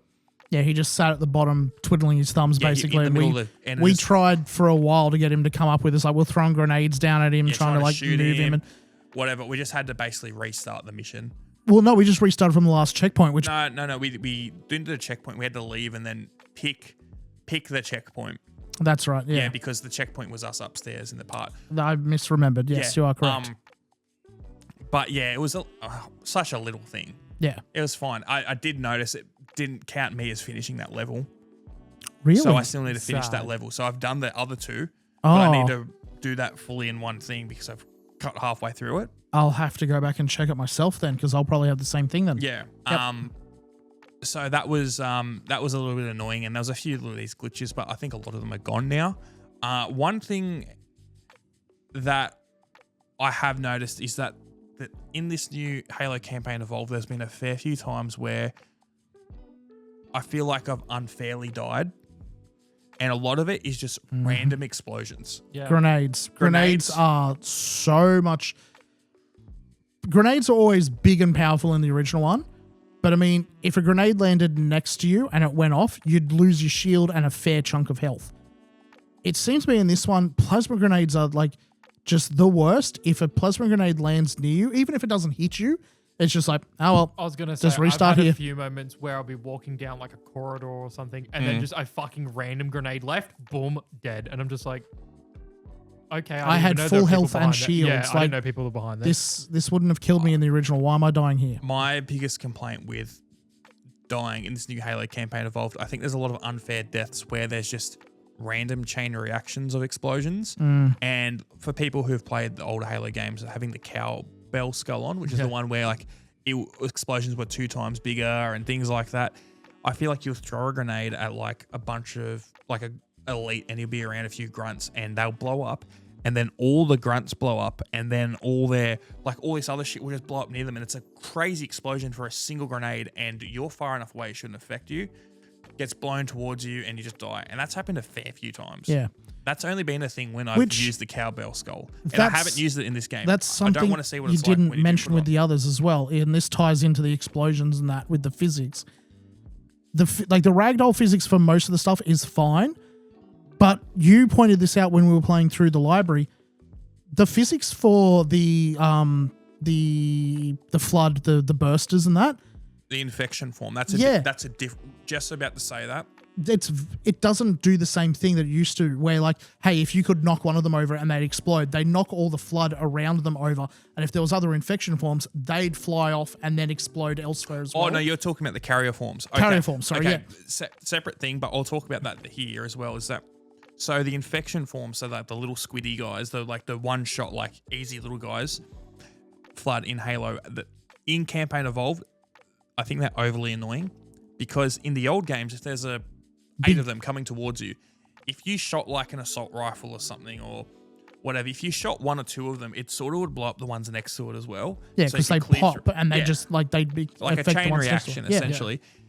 In this game, it doesn't do that. No, So it's overly annoying to kill a lot of the infection forms. So there's the carrier forms, so they're the big guys with like the tentacle arms that when you shoot them, they fall over and explode. When they let out, like, it's usually around 6 or 8 of the infection forms out, that can be a pain to get rid of them. there's an area in the 2 betrayals where you go, like, you fly up to a thing and you go between 2 big other rooms. Yep. And it's like a sort of serpentine corridor. There's a massive wave of infection forms in there. I walked in, saw it was in there, immediately walked back out and started hoiking grenades, because I was just Yep. like, I'm not going to waste ammo trying to kill all these things, because they don't do what they used to, which was, cool, I can get through with this in this like 30 rounds and I'll be done, because they'll just affect each other. Whereas this, I'm probably spending closer to 180 rounds, because it's not going to hit them square on each time. And I can tell there's at least 30 forms in there. Yeah, Like, so I'm just going to use grenades and clear this out. with the other thing on top of that was when it was the carrier forms, you used to be able to shoot them usually once or twice. Not they had like no health, and they would fall over and they would start expanding and explode, and all these infection forms would come out, the little guys. And what that would also chain react. So if there was a few guys around it, and same with you, if you were near it, you'd get blown up essentially, sort of like a mini explosion. You'd get hurt, whatever. So if there's a bunch of infection or carrier forms coming up, you could shoot one and blow this one up, and it would shoot that one flying, and then he'll blow up, and it'll be they just like ragdoll. They just Superman pose outwards, basically. It doesn't do that anymore. You also need not much, but you need to put probably 2 to 3 times as much ammo into the carrier forms to get them to die now. That's what I was thinking. And that's overly annoying. You don't get, like, if you blow up one up next to you, they don't hurt you anymore. Like, the explosion's not a thing. It's just like there's pop and it's not really an explosion anymore. But all those infection forms, it is a fucking pain. It's almost mandatory. In the older games, you could basically have like your power weapons and you could just sort of melee them and get through it, and it was enough because they were supposed to be weak enough for you. Yes. Or they would go on your shield and your shield would kill them. It's almost mandatory to have a assault rifle, not an assault rifle, an SMG. The SMG is like the only gun that I feel like can get rid of those. The assault rifle does an okay job, but yeah, you're right. Because it's 60 rounds and it's a lot faster and it's got a little bit wider spread, so it sort of hits them all a lot quicker. Yep. And it's just such an annoying thing. It does. It stops whatever flow you have, and it's just immediately I have to sit here and play mop-up duty. Yeah, as I've played more, it hasn't been anywhere near as annoying, but it's still very annoying to have to deal with that. They've added the pure forms as well, which you had said like in the lore they shouldn't be there yet. Yeah, I mean, but now that it's I say such that, a nothing thing. I think they about, might be called a tank form. I think pure forms are the ones that had the spikes on it. Not shoot that were the you. ones that could swap between a couple of different but I think things. they could go to the tank form as well. Yes, they could. But yeah, in they this need they're to just have, the, they they're need to just have the a tank grave form. mind to be able to do that in Yeah. war, I'm pretty sure. But yeah, they're in the game. They're just massive bullet sponges. They're there is to slow you very down. much. I don't know. No, it is pure form. It is pure form. It's got different forms: a stalker, ranged, and tank form. Yeah, they only appear in the tank form. Yeah, they only appear in the tank form. Where in Halo 3 they were in the ranged and stalker mode as well as the tank mode. But yeah, no, the pure form flood, they I don't mind them. It does break it up a bit. It does. It's something new, and because it did feel like It's- very not basic, but not a crazy amount of stuff going on. it's with less the of a original. pain when you're playing co-op, but playing through it today, like this, particularly when you like, again, Two Betrayals, when you get up to that room where there's 3 of them in one room, that was a bit of a pain. Yeah. I went through so much ammo dealing with that, where I was like, okay, I've thrown my ammo. I've thrown my grenades. I've still got to deal with like one of them, and yeah, they're just bullet sponges. But no, it's I think it's a cool difference. Okay, so this is the big thing I wanted to talk about. There's been a lot of drama with Halo Campaign Evolved, and a lot of it has to do with these bonus missions. There is a character that they've added in these bonus missions. So that essentially in these bonus missions, you're invading a Covenant ship with Sergeant Johnson. It takes place a year before the original Halo so it's campaign. in 2551. And it's Chief and Johnson, and they go through and they find a squad of ODSTs in the first mission. And there is an ODST leader, or I mean, it might be Marines, just one ODST, whatever. I think it's ODSTs actually, because of going off of dialogue later on. This ODST leader, she's friendly and super happy with Johnson, blah, blah, blah. She sees Master Chief and gives him a bit of a scoff and like, I prefer, Very standoffish. yeah, it's like, I don't believe the propaganda, I believe in action type of deal, and doesn't really slide him too much, but gives him a little bit of shit. Chief just ignores it. And as you go through the missions, eventually she comes around and realizes, hey, I was wrong. And she gives him credit. But then at the end, right at the end of the last mission, or not right at the end, but midway through the last mission, there's a point where you think you got to save them. And you get to that point and They're the fine. Marines, I mean, the ODST, they're fine. They fucked up all the Covenant, and they're sitting on the dead bodies of them waiting for you. And they're like, yeah, you're not the only badass in the UNSC or whatever. That was it. This female character has been getting so much shit online. And saying they've gone woke, Halo's ruined. You don't know what you're doing, blah, blah, blah, blah. And we had you on this episode, we had a similar conversation about Sarah Palmer in Halo 4. Yeah. And I feel like there's such a difference between these two characters. In the lore, and I know heaps of people have talked about this online, in the lore, ODSTs don't like Spartans. Yep. They don't. I mean, like, that's it situational, but general rule of thumb, they sort of don't like them because they feel like they sort of stole their thunder. And also, there's also incidents like when Chiefs is a kid, he kills some ODSTs. Like, accidentally, because he doesn't know how powerful he is, how strong he is, blah, whatever. So there is resentment between the ODSTs and the Spartans, not all of them, but a lot of them. And that is established law that has been around for 25 years. Yep. People online are going off and saying they're disrespecting the chief. They're saying they're trying to make it a girl boss, blah, blah, blah. She's like a rough chick. She's not just like... Yeah, I think... Is she a badly written character? I think she could be written better for sure. She's in a mission for but like... it's... She's yeah, got like it's such a little nothing dialogue. thing. Such a nothing thing. When you compare that to someone like Sarah Palmer in Halo 4, the reason people didn't like her is because she knows what Chief's done. She's also a Spartan, and she's extremely dismissive of him. Yep. And is talking down to him. Where I feel like, and she's like, I thought you'd be bigger, and like just trying to like act really cocky. Where and also, this other chick is more threatened, and it's a very different scenario, I reckon. Here's the other thing as well with the Sarah Palmer thing. Him being called Master Chief, that's not his name. That's his fucking rank. He outranks Sarah Palmer, doesn't he? I don't know at that point. I think Sarah Palmer is pretty high up in like the Spartan 4 program. I don't remember. Okay. Because I think that's one thing that I think I also didn't like about Palmer's character is that to Chief, and this is a thing that they've established in lore, to him a Spartan's a Spartan. He doesn't think Spartan 2s are better than 3s or 4s or whatever. And you see it in Halo Infinite is when he goes around and finds all those dead Spartans. It's a big thing. It's like, that's like his brothers died type of deal. And he's very, very reluctant to, well, I don't even want to say reluctant, but he's very put off by the idea of them dying and really wants to help out. And he's even like that with the Marines in those bonus missions. There's a part where, I think, wasn't it Chief the one who said to, like, it was to Johnson, it's like, if there's Marines here, we have to go save them. And he's sort of against it for a second. He's like, all right, let's go. Well, no, it's right at the end where they know it's going to be like they're doing originally to go find them. But yeah, you're also right about at the very end, there's like a sort of bit where it's like, hey, someone needs to go and basically take on this suicide mission.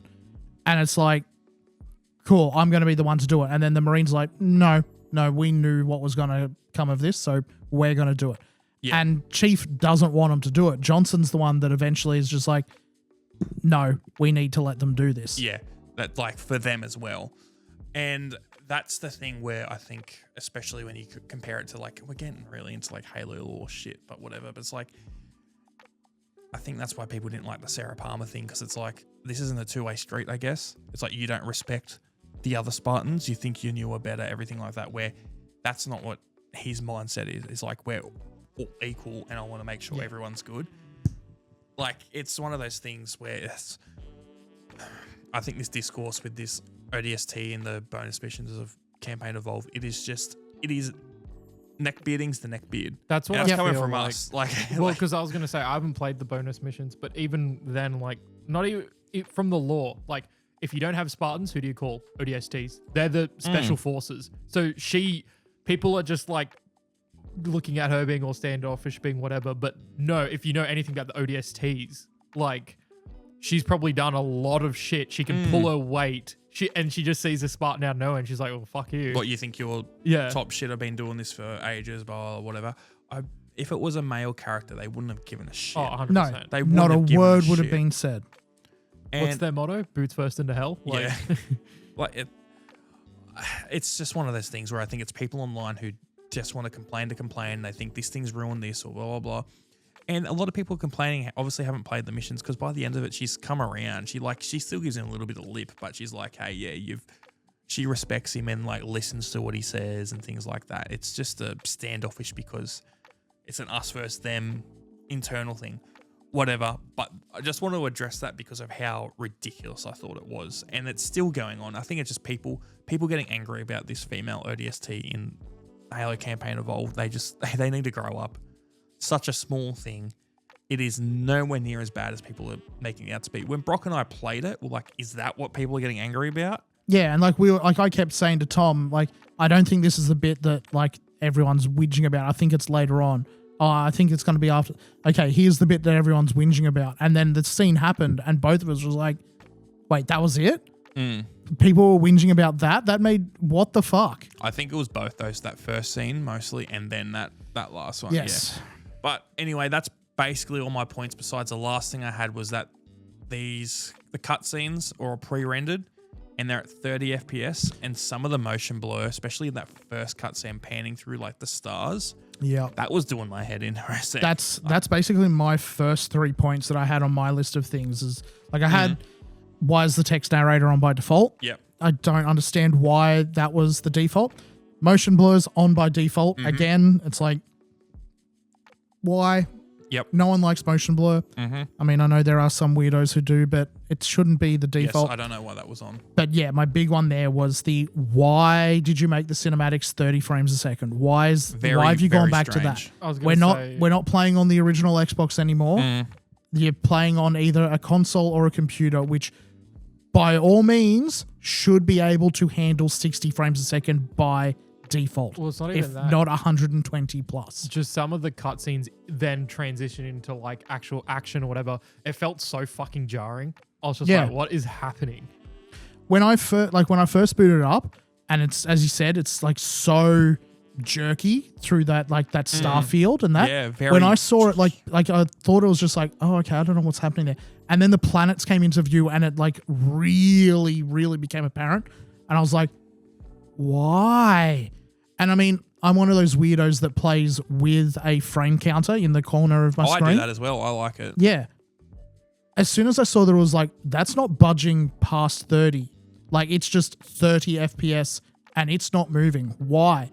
Why 30? Yeah, no, because when I first booted it, I had like a graphics issue where the like menu, like the menu loaded, but like there was none of the halo ring or the backdrop. So I thought up until that point, I'm like, oh, maybe my computer has shat itself or something's gone wrong. And it's like, nope, it's just like that. And I was like, what the fuck? I also felt like a lot of them seemed to not be running at a higher resolution as well. Nah. A lot of them seemed like really compressed. I was just like, why? Like, again, we're not playing on the original Xbox. Like, you don't need to compress and artifact everything down to try and get it to fit in a smaller physical file. Like, you could be running all of these at the very least 1080p, if not higher. Why the... I don't get why the downgrade to like crappy resolution and crappy frame rate. Nostalgia. No, but it's not nostalgia though. Yeah, it's just, I thought it was my PC bugging, but no, it was a very rude shock. Pretty much every other point I've got on here, Tom's already gone over. Like, the sprint function in there is being really nice. It's unlocked right from the start. Like, there's no having to get told later on, oh, by the way, you could have been doing this throughout the entire first level. Like, no, it's there from the get-go. The weapons feel really good. They sound really good. It unfortunately means that like it overlays a lot of the audio, the dialogue, so that you miss out on some of that. But I mean, the shotgun sounds amazing. The assault rifle still has that like really heavy putt-putt feel. The voice lines from some of the actors are, we've been over it all. Tom's already hit pretty much most of my main ones on here. Well, that's what I was curious with you guys, because when I was playing it, I was thinking like, okay, I'm loving it. Some people are having issues. And then I was like, well, we kind of have like a litmus test of this for sorts, because all of this year and last year has been nothing but like remakes and remasters of old content like Metal Gear, Dead Space, stuff like that. So I was like, Evil. Yeah, and that's what I mean. Like, with your guys' opinion in mind, like for me, I'm like weighing this up against everything else we've had. This has been pretty good. Like, I've had issues, but it's been pretty good. I think, I'm going to be completely honest, I agree with you. I think the Halo Campaign Evolved I think it's great. I think there's a lot of problems, obviously, as we talked about this list. But compared to the remakes I have played in the last couple years, it is probably the worst one. It's not bad. Resident Evil 4 remake was amazing. I think the Dead Space remake was amazing. Oh, it was goated. MGS3 remake was amazing. I know most people have been pretty happy with Assassin's Creed 4. Yeah, I've heard good things about Assassin's Creed 4. What is it? It made it sold 3 million copies, and it's like the first Ubisoft title to do that in a long time. Yes. Yep. Yeah, I don't think we've had any bad remakes, at least none that I've played. I'm sure there's going to be someone like commenting saying, "Oh, but what about this one game that didn't?" Yeah, but like of the ones I've played, I don't remember getting any bad ones. But of the ones I have played, yeah, Halo definitely feels like it's missed. I mean, a part of it is that we all adored the original one, and so particularly for you and me, like nostalgia's big on this one. Well, that's the thing is like I agree with you, and nostalgia is big, but also Resident Evil 4 and Metal Gear Solid 3 are two of my favorite games of all time. They delivered hard. Up with Halo, and they did such a great job. And Halo has really missed the mark compared to them. Halo's still great, but it's not on those levels. It really isn't. No, and that's the thing that I'm sad about. Yeah, I'm a bit sad about. I mean, before we get off Halo talk, unless you guys had anything else to say. No, we've hit pretty much all my points. The only other thing I was going to say is a lot of people online for Halo Campaign Evolved have been saying it hasn't been selling good. Look at the active players on Steam, blah, blah, blah, blah.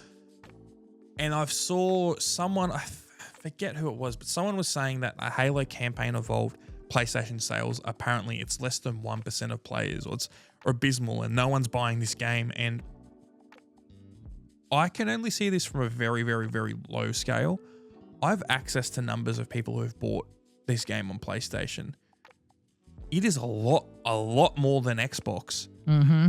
Like, on release, this game, there was at a certain retailer, I can't say where, at a certain store, had 60 copies on PlayStation, and within a couple days, 39 of them were sold. On Xbox, there was 14, and 4 of them sold. Like, what?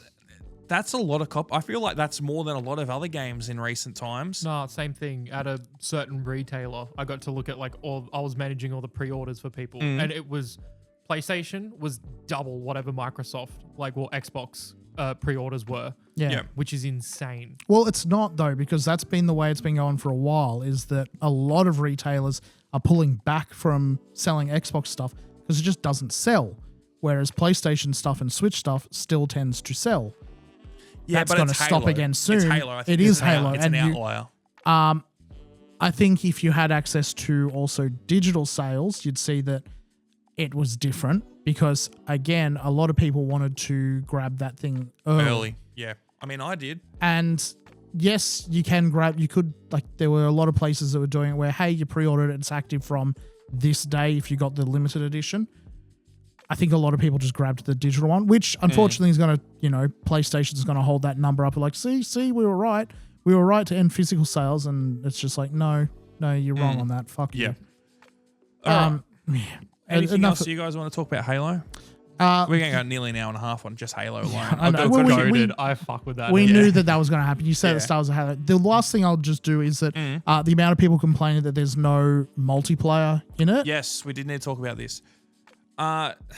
So for a lot of people complaining that there's no multiplayer in Halo 1, I get them because you want to play multiplayer in games, but at the same time, I'm coming from Halo 1. There wasn't an online in that. It was local multiplayer only. Unless you played the PC Gearbox version that had the GameSpy servers, you weren't playing that online. Unless you had that device where you could play online on Xbox before Xbox Live was a thing, and it was really shittily. It's I remember the Rooster Teeth guys talking about it because that's how they really got into Halo, was playing online, and you'd have to go on forum posts and be like, hey, join this IP or whatever. It was a convoluted thing. But Halo 1, it was only really split screen multiplayer. It was great and it was fun, but it wasn't the impact that Halo 2 was. No. If Halo 2 remake came out and there wasn't a multiplayer, different story. That's And like we're not saying that atrocious. Campaign Evolved has no multiplayer. Like there is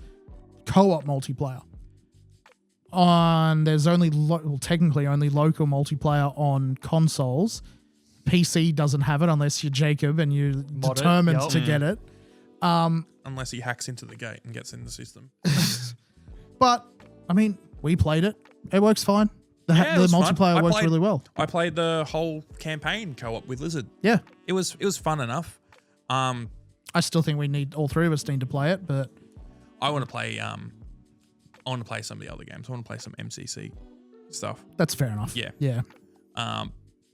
But yeah, no, I mean like Halo. I mean like, okay, what's our scores for Halo Campaign Evolved out of 10? Mine is probably like a 7. I would probably agree with that. It's like it's not a low 7 by any means. It's like a middling to high 7. But I'm gonna give it a 7. Like, and honestly, it would have been probably. it would have been higher if It probably had, would have been an 8 or a 9 if they'd fixed the music mixing. the music and the audio direction and those little things I was really passionate about, if they just didn't do those. And it wasn't hard stuff. It wasn't like I'm asking the world. It was just don't go in this stupid direction with it. It would have been like an 8 or maybe a 9. I doubt a 9. But like, I don't know. It's just I'm disappointed in a lot of stuff, but the game's still fun. It's still Yeah. Halo at its core. For I was every gonna say definitely for me, like probably 6.5, probably a 7. But I agree Yeah. because I like you, I can see into the horizon, and I'm like, Yep. I know what is possible, and I don't know why it's not yeah, possible. it's unfortunately it's held back by a lot of like for every good thing that they did where it's like, oh amazing, they changed this for the better. There's also why'd they do that? Yes. There's just too many half and halves where it's like every good thing has a bad thing It's as well. a 1 step forward, 2 steps back. Yeah. type I of wouldn't thing. even say that. It's not so much 2 steps back. It's you're not going anywhere because for every step there's a step back. It's not 2 steps back, I wouldn't say. But anyway. But yeah, Right 7. foot, left stomp. Cha-cha. Real smooth. You wouldn't know that, bro. No, Too light. I have no idea what you're talking about. All right, now, so the next thing I wanted to talk about is I quickly mentioned this to you guys, is this that there was a guy who got doxxed about his Rust account and he got shot.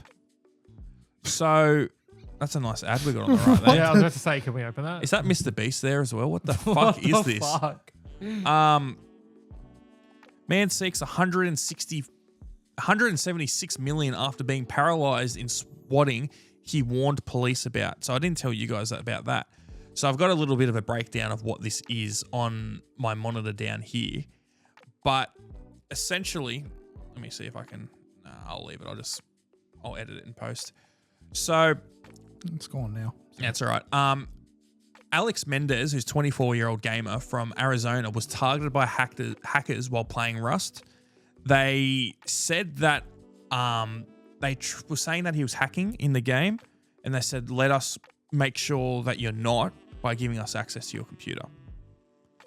So after allowing someone on the server to inspect his PC to prove he wasn't cheating, hackers compromised his account and demanded money, threatening to launch a swatting call against his home. So what happened was Alex Mendez proactively called 911 to report an extortion and warn the dispatchers that he might be targeted by a fake swatting call. The dispatcher dismissed his concerns, assuring him that nothing's going to happen and claiming that people couldn't just call SWAT on someone. Despite the fact that it's happened multiple times before. 20 years of examples of people getting swatted. So less than 48 hours later, a hoaxer called Tuscan's 311 non-emergency line using an out-of-state number claiming Mendez's father had shot his sister. They responding deputies broke Mendez's bedroom window in with a shovel to enter the home. Believing intruders were breaking into his room, Mendez picked up his mother's legally owned handgun. Deputies opened fire, discharged 8 shots, striking him twice. The gunshot shattered his legs and ribs and damaged his spinal cord, leaving him paralyzed from the chest down. It's a chest down, fucking hell. Mendez and his mother filed a notice to claim seeking $176 million in damages from Palmer County or Pima or Palmer, whatever, Sheriff's Department. The claim asserts that law enforcement acted neglectfully. Oh my God, I'm saying this wrong. And recklessly by ignoring his explicit warning call and failing to properly handle the situation. The Sheriff's Department has declined, saying that it's citing pending litigation.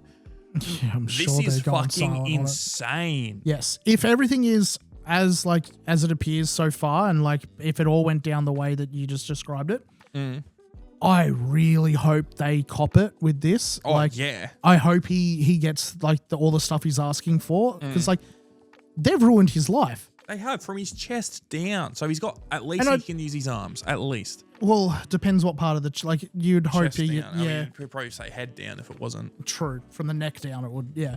But I hope like not just the police force, and like I'm not holding the entire American police force culpable to this. Like there is such a thing as good cops. I know they exist somewhere out there, but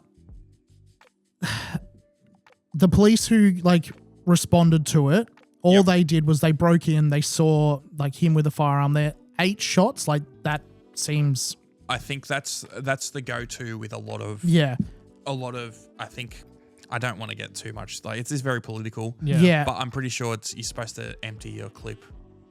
I mean, Like the rule of thumb. we're not trained police, so we don't know. I'm trying to being epic. And I say trained in, air quotes.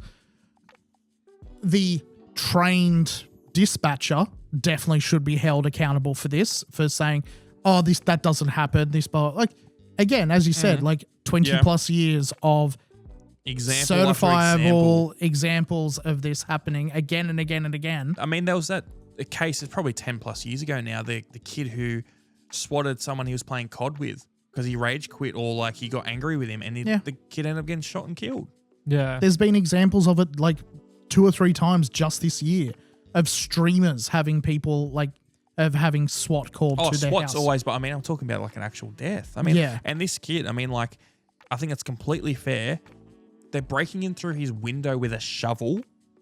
Yeah, that's not police issued, surely. You're going to think you're getting broken into, and that's not police. Yeah. You're going to pick up, you're going to be like, I mean, I'm not a fan of guns or whatever, but still, I understand if he's got a gun there and someone's breaking through his window with a shovel, you're going to get it.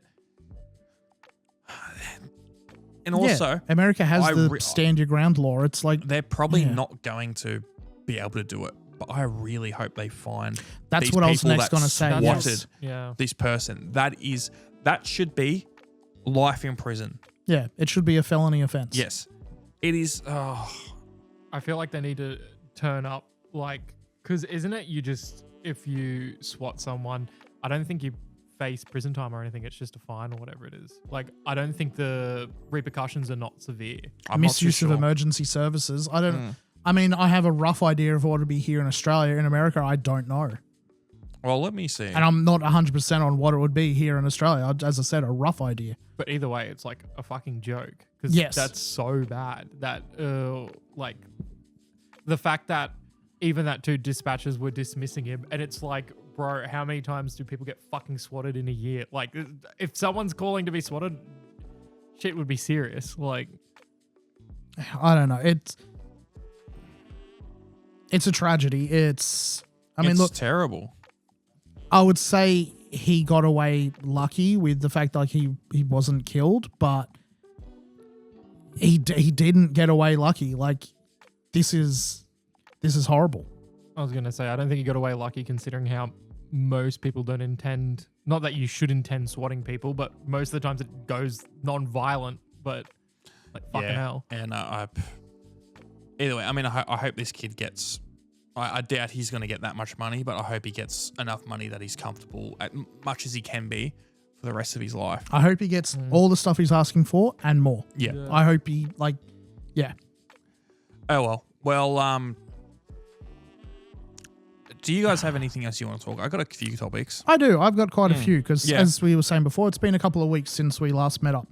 In between playing Halo, I've been playing Power World since it came out. Yeah, you have. I've been sinking quite a lot of time into it, and I have thoughts, particularly compared. Like, it's going to be compared to Pokemon, no matter what, because that's the big thing that it's going to sort of like take design cues from. It does so much stuff that I wish Pokemon had been doing for like the last couple of generations. Like guns. Not really. Look, I like Slaves. that they're putting things in there that like definitely sets it apart from Pokemon. But it's more gameplay flow design choices that they've done. Things like the second you find a Pokemon that can fly, as long as it's of a size that you can actually ride, you can just make a saddle, you learn the saddle, and you can then fly. There's like, it's limited by the stamina of the Pokemon and that, so you can't just fly forever. But it's like, cool, I can do this from the moment I caught this thing. Why the hell did Pokemon not do this? You pointed out some good things like before the recording about how, well, Pokemon goes in a different sort of design flow where they want you to progress in this certain If order. you got fly straight away in Pokemon, you're going to be skipping so much of that game. But this is also like the way this, like, it's an open world. Yeah, but Power World. Pokemon's more. It's open world, but it's a Pokemon's- linear That's what I game. was It gonna is, yes. say. Extremely linear. It's open world, but you have to walk this path to get to the point to do X, Y, Z, blah, blah, blah. And I think that's why people like it. Yes, this is very much a different take on all that. A huge thing it does that, again, I don't know why Pokemon hasn't done this, is when you ready a PAL sphere, a Pokeball essentially. Yeah. When you get one of them ready to like throw at a PAL, it shows you what the capture chance is. Straight cool. away it goes, yep, you got a 20% chance to catch it. Oh, you got a 70% chance to catch it. Oh, you got a 0.45 chance of catching this particularly high level thing. Yep. Pokemon has never done that. I think that's almost deliberate. I think there's Yeah. a lot of things like that where you like, that would be cool, but in their mind, not having that on there means, oh, you're going to waste more balls, which is going to extend playtime, which is going to make the game seem artificially longer, and blah, blah, blah. I think there's a lot of little decisions that they have deliberately that would be better quality of life stuff for you, but they deliberately don't, to try and make the game seem better in some sort of way. Yeah, Which I agree. I but get some of that, but I reckon that's what a lot of it is, and that's what I think they do it way too much with Pokemon, and it's notorious. I mean, like Game Freak and Nintendo, they're shooting themselves in the foot with that series, but it's prints money no matter what, so they don't care. every single PAL that you can capture in it has both an active skill and then it'll have up to 4 passive skills, which mean like it definitely gives a lot more feeling of uniqueness to every single PAL in there. Where, oh, cool, I caught 2 of this bird thing. I can ride on both of them as their active skill and fly around and all that. But this one has a couple of passive skills that means it's got way more stamina. But this one has a couple of skills that means it does way more damage. Ooh, which one do I use? Blah, blah, blah. I reckon and you can go through and change up some of that once you like progress in level a lot higher. I reckon we try not to just recap the game because we're late to the party with this game. This is a big thing about 2 years ago. So a lot of people know this stuff. I wanted to ask you one thing. I had a question about this game was, now that you've played it, do you think this game will translate well to mobile? I think it will. Because that's what I've been holding out for. Very tempted to buy it when 1.0 came out, like the last few weeks. There's some areas in it where I think this is going to do better as like a sit down RPG I think you're always console gonna get that. / PC game. But there's other areas in it where I'm like, no, I could definitely see like jumping into the dungeon crawling aspect of it. I think like and the raid bosses and that. I think that sort of thing where if they do cross-play progression and all that, where it's like I can play on my PC, but I've gone to my mate's place. He's just gotten up to this point in his game. I can jump in on my mobile and play. Blah, blah, blah. We can do a raid boss together. Some of it I think will work really, really well on mobile. Other stuff like the base building and like it's less grindy. It feels than Pokemon as well. It's a bit, for the leveling aspect, I will say, for like the raising your powers and that is less grindy. The resource management and base building is definitely way more grindy. Yep. But yeah, porting to mobile, I think they're going to have a big audience on mobile. I just had a quick look. Looks like it's actually a different game. Oh, is it? Power World Online. I thought they were just porting the game. I could be wrong, and this is just like a quick little search online. Oh, okay, I thought it was going to be the same one. I thought so as well. That's a little bit disappointing. And then they'll make me probably just buy this anyway.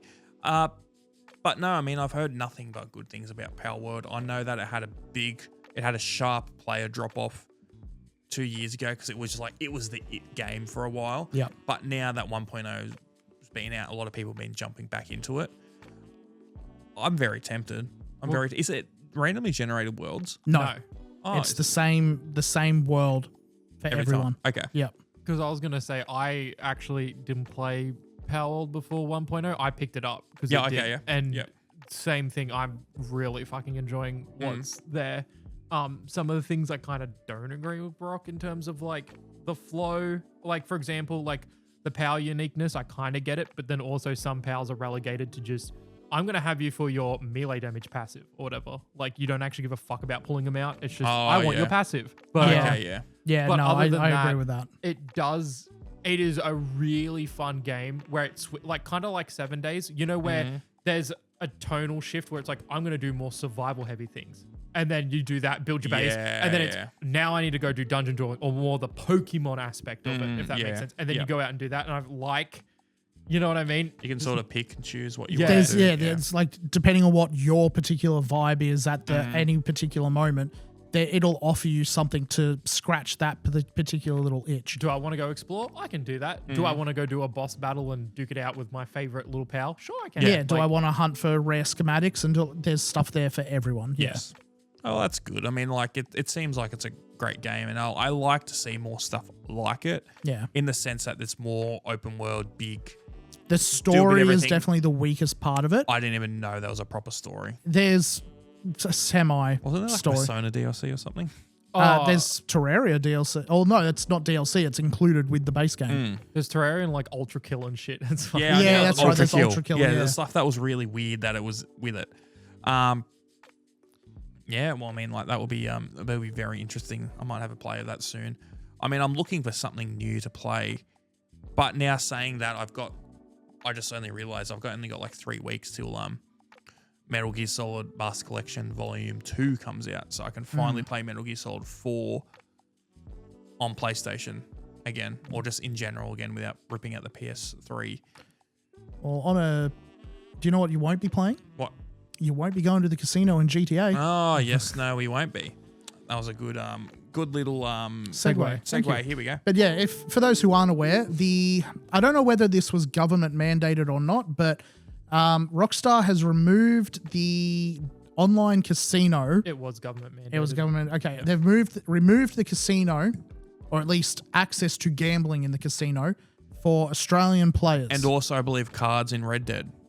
Really, I think I so. didn't know that. I think they Okay, all the Yeah. gambling from all of Rockstar stuff. that's been so removed. dumb. Yeah. Anyway, but yeah, so they've removed access to gambling inside the casino in the online Grand Theft Auto, which means that Australian players can no longer, like, you can't use the lucky wheel, which was free to access. You didn't need to, it wasn't gambling as much as I walk in and I spin the wheel. I might walk out with some RP or some money or possibly a new vehicle. Like, I don't understand this change because Australia is such a strange country when it comes to gambling. this is what I was saying in our Discord, like when we were all complaining about it, and I was pointing out, like, cool, government says that, hey, this R18 game, we don't want to see gambling in it because it might be accessed by children.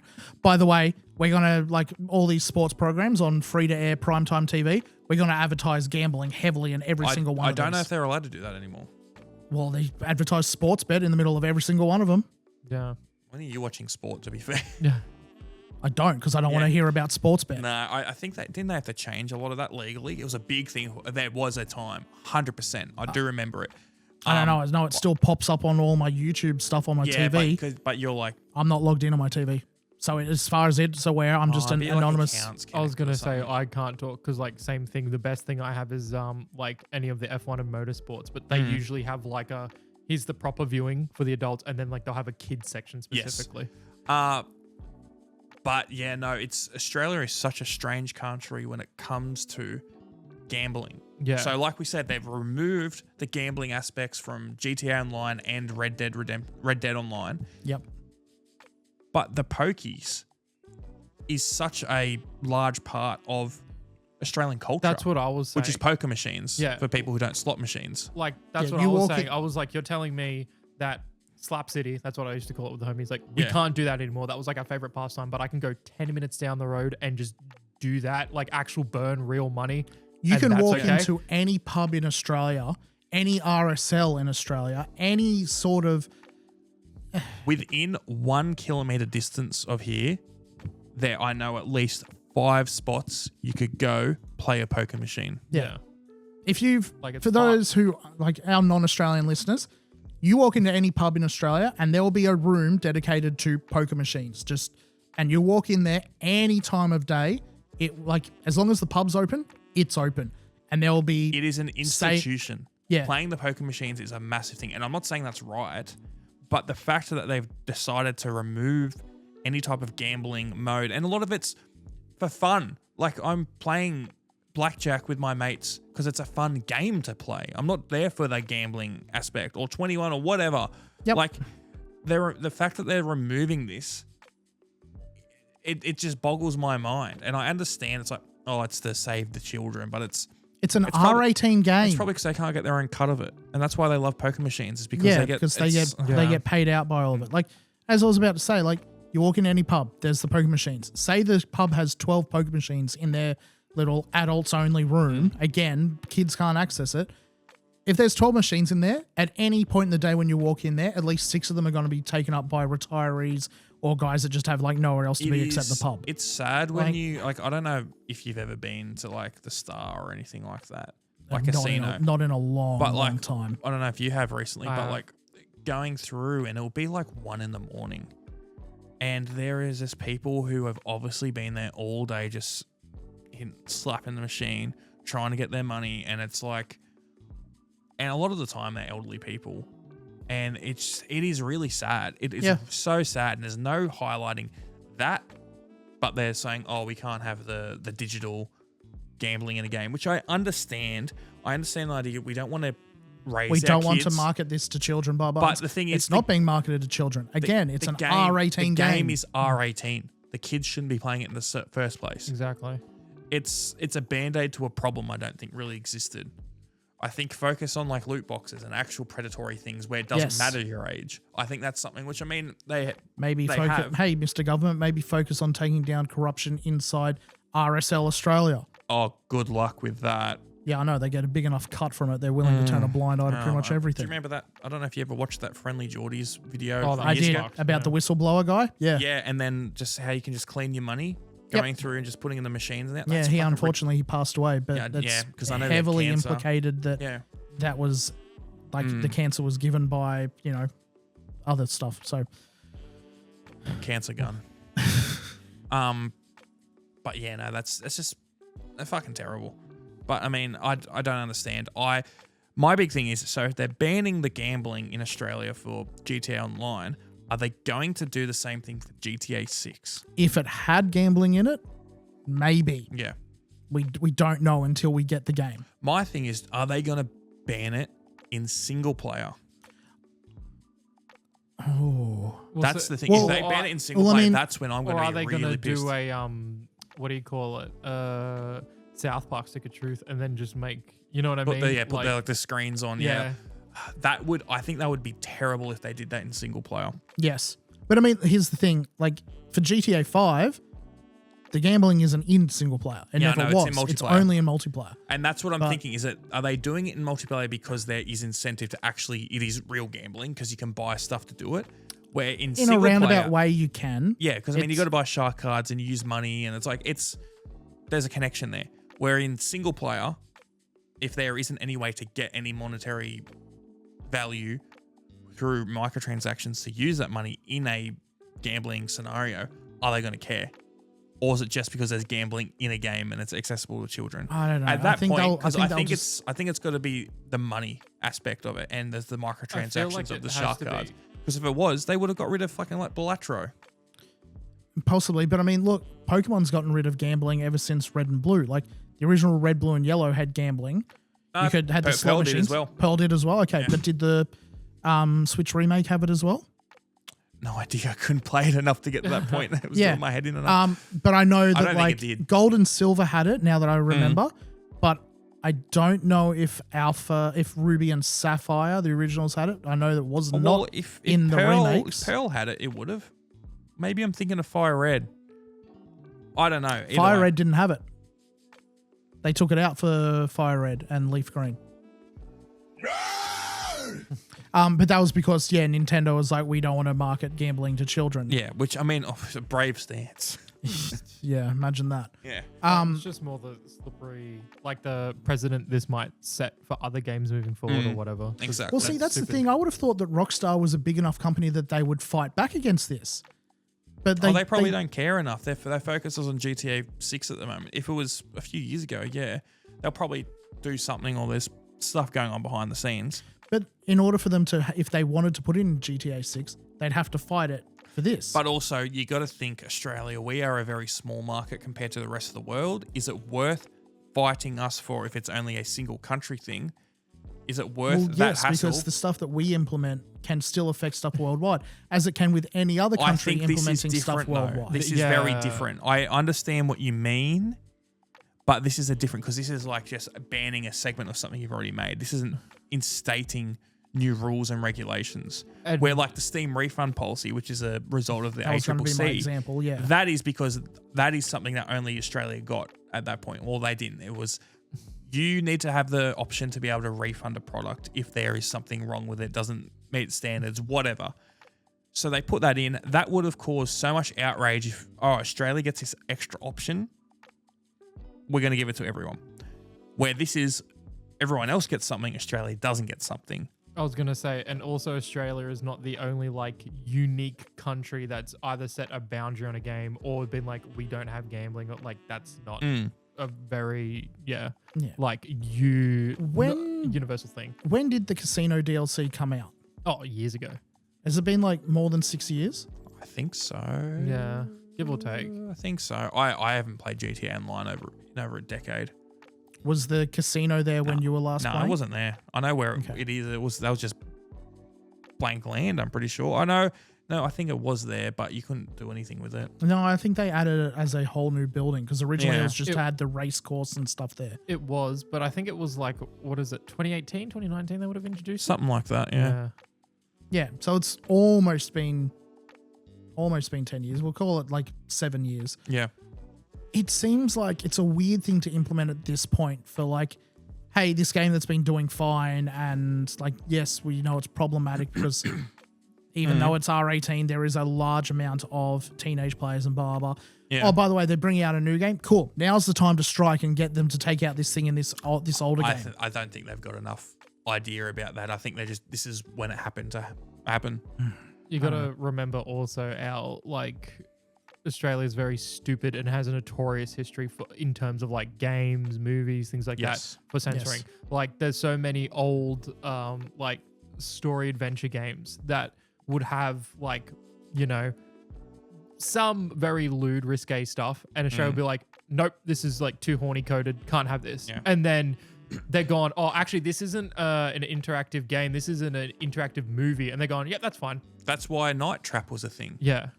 Like the Night Trap, the game on Sega Genesis. Yeah, I remember. It's an interactive movie, and I think it was to get around censorship in, it might have been Australia.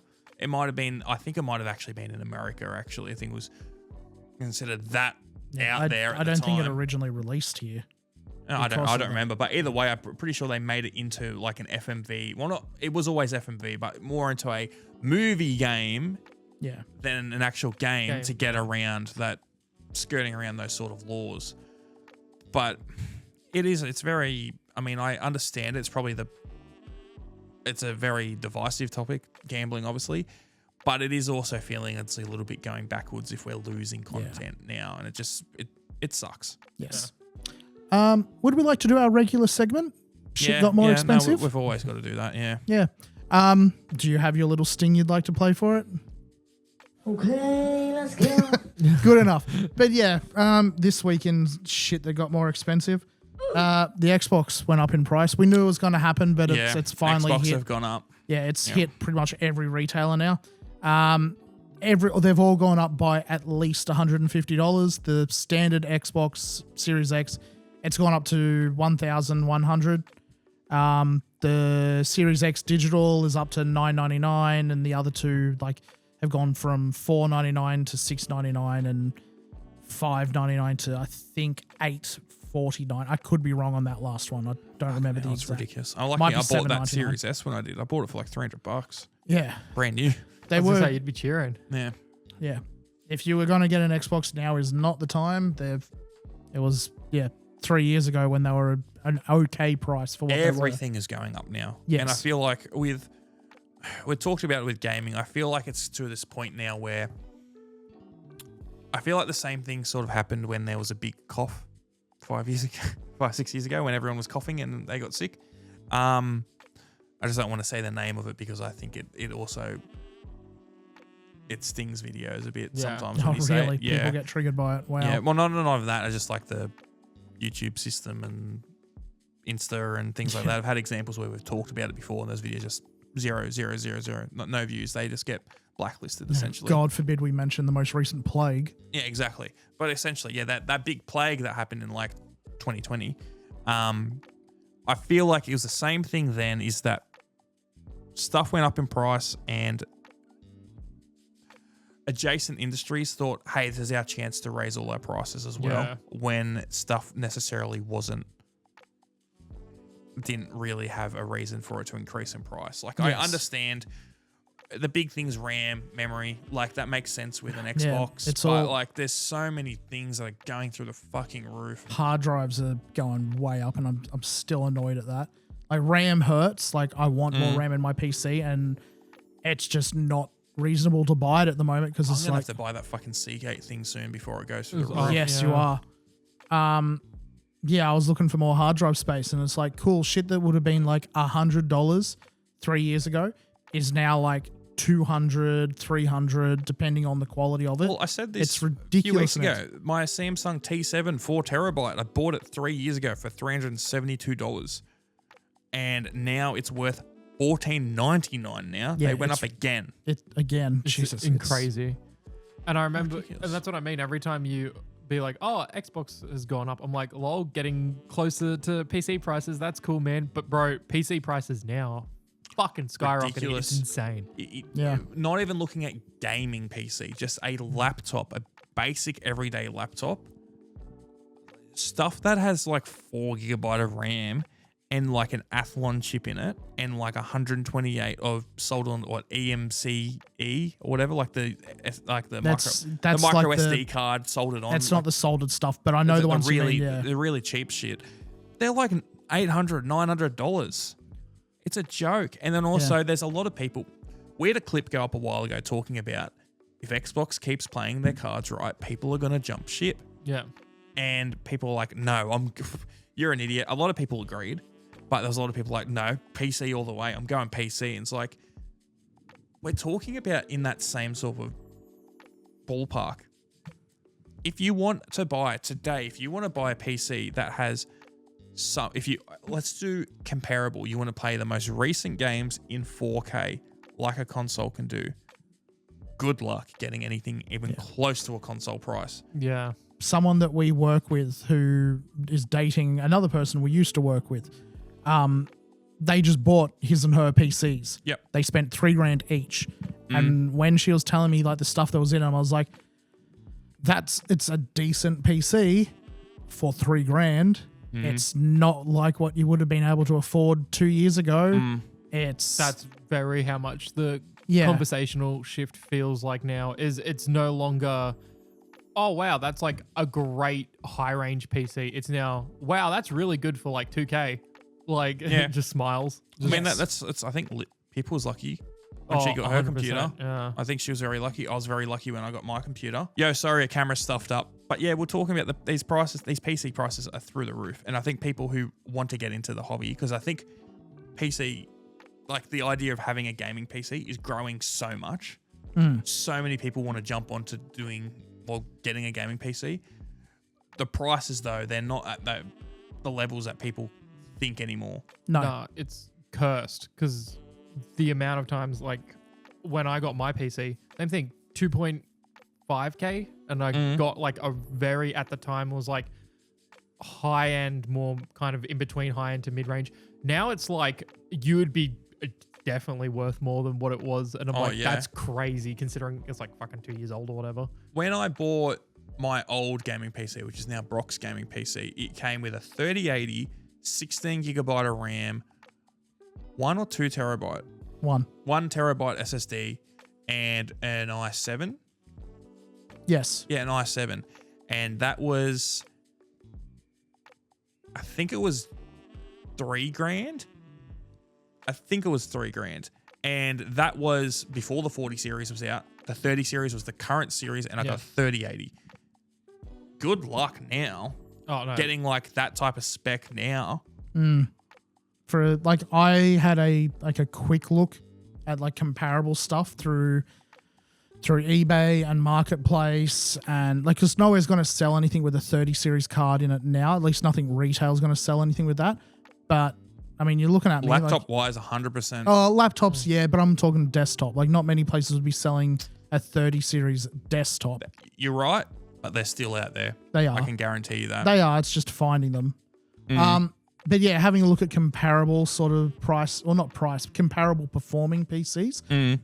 I bought yours for just under $2,000, I think I gave you. Yes, I think it was around that. Yep. Yeah. I could easily flip this thing for close to $3,000 again. Oh, 100%. I'm not going to, because what I would be then having to get is going to be like, I'm going to be inferior. Yeah.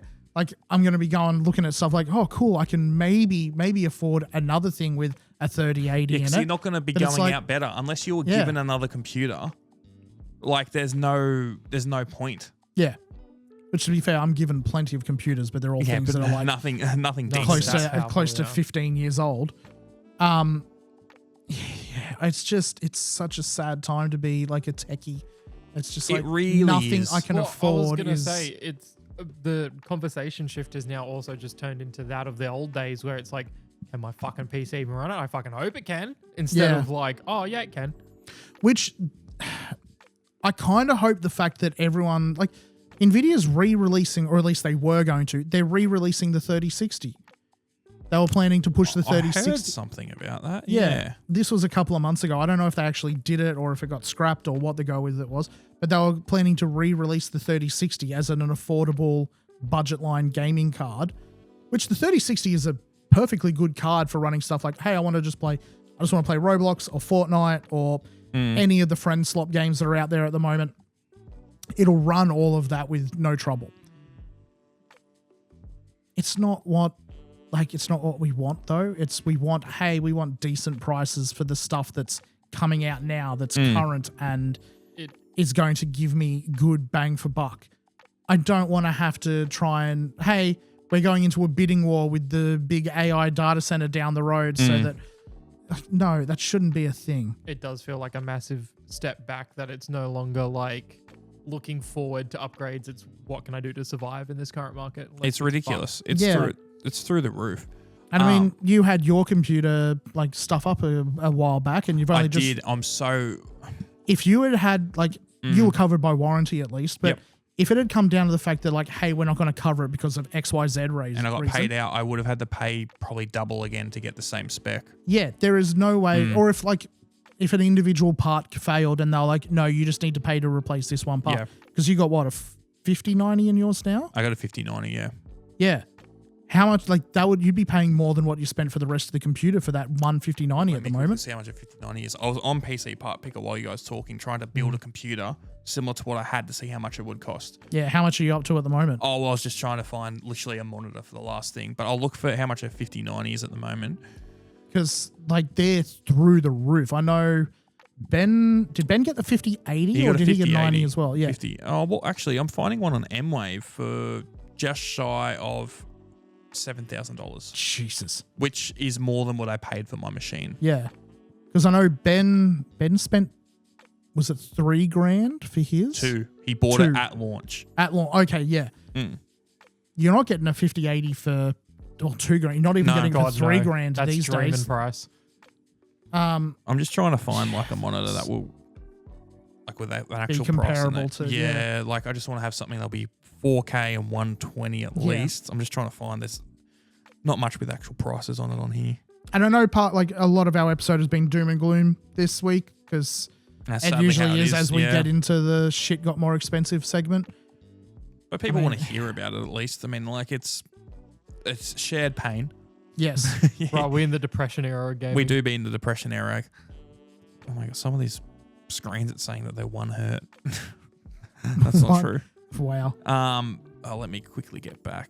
Well, Well, what- okay, without a monitor, it's saying that it's about 2,365, which is actually a lot better than I thought. Yeah, That's, yeah. but still. I'm looking at like an i7 1400K.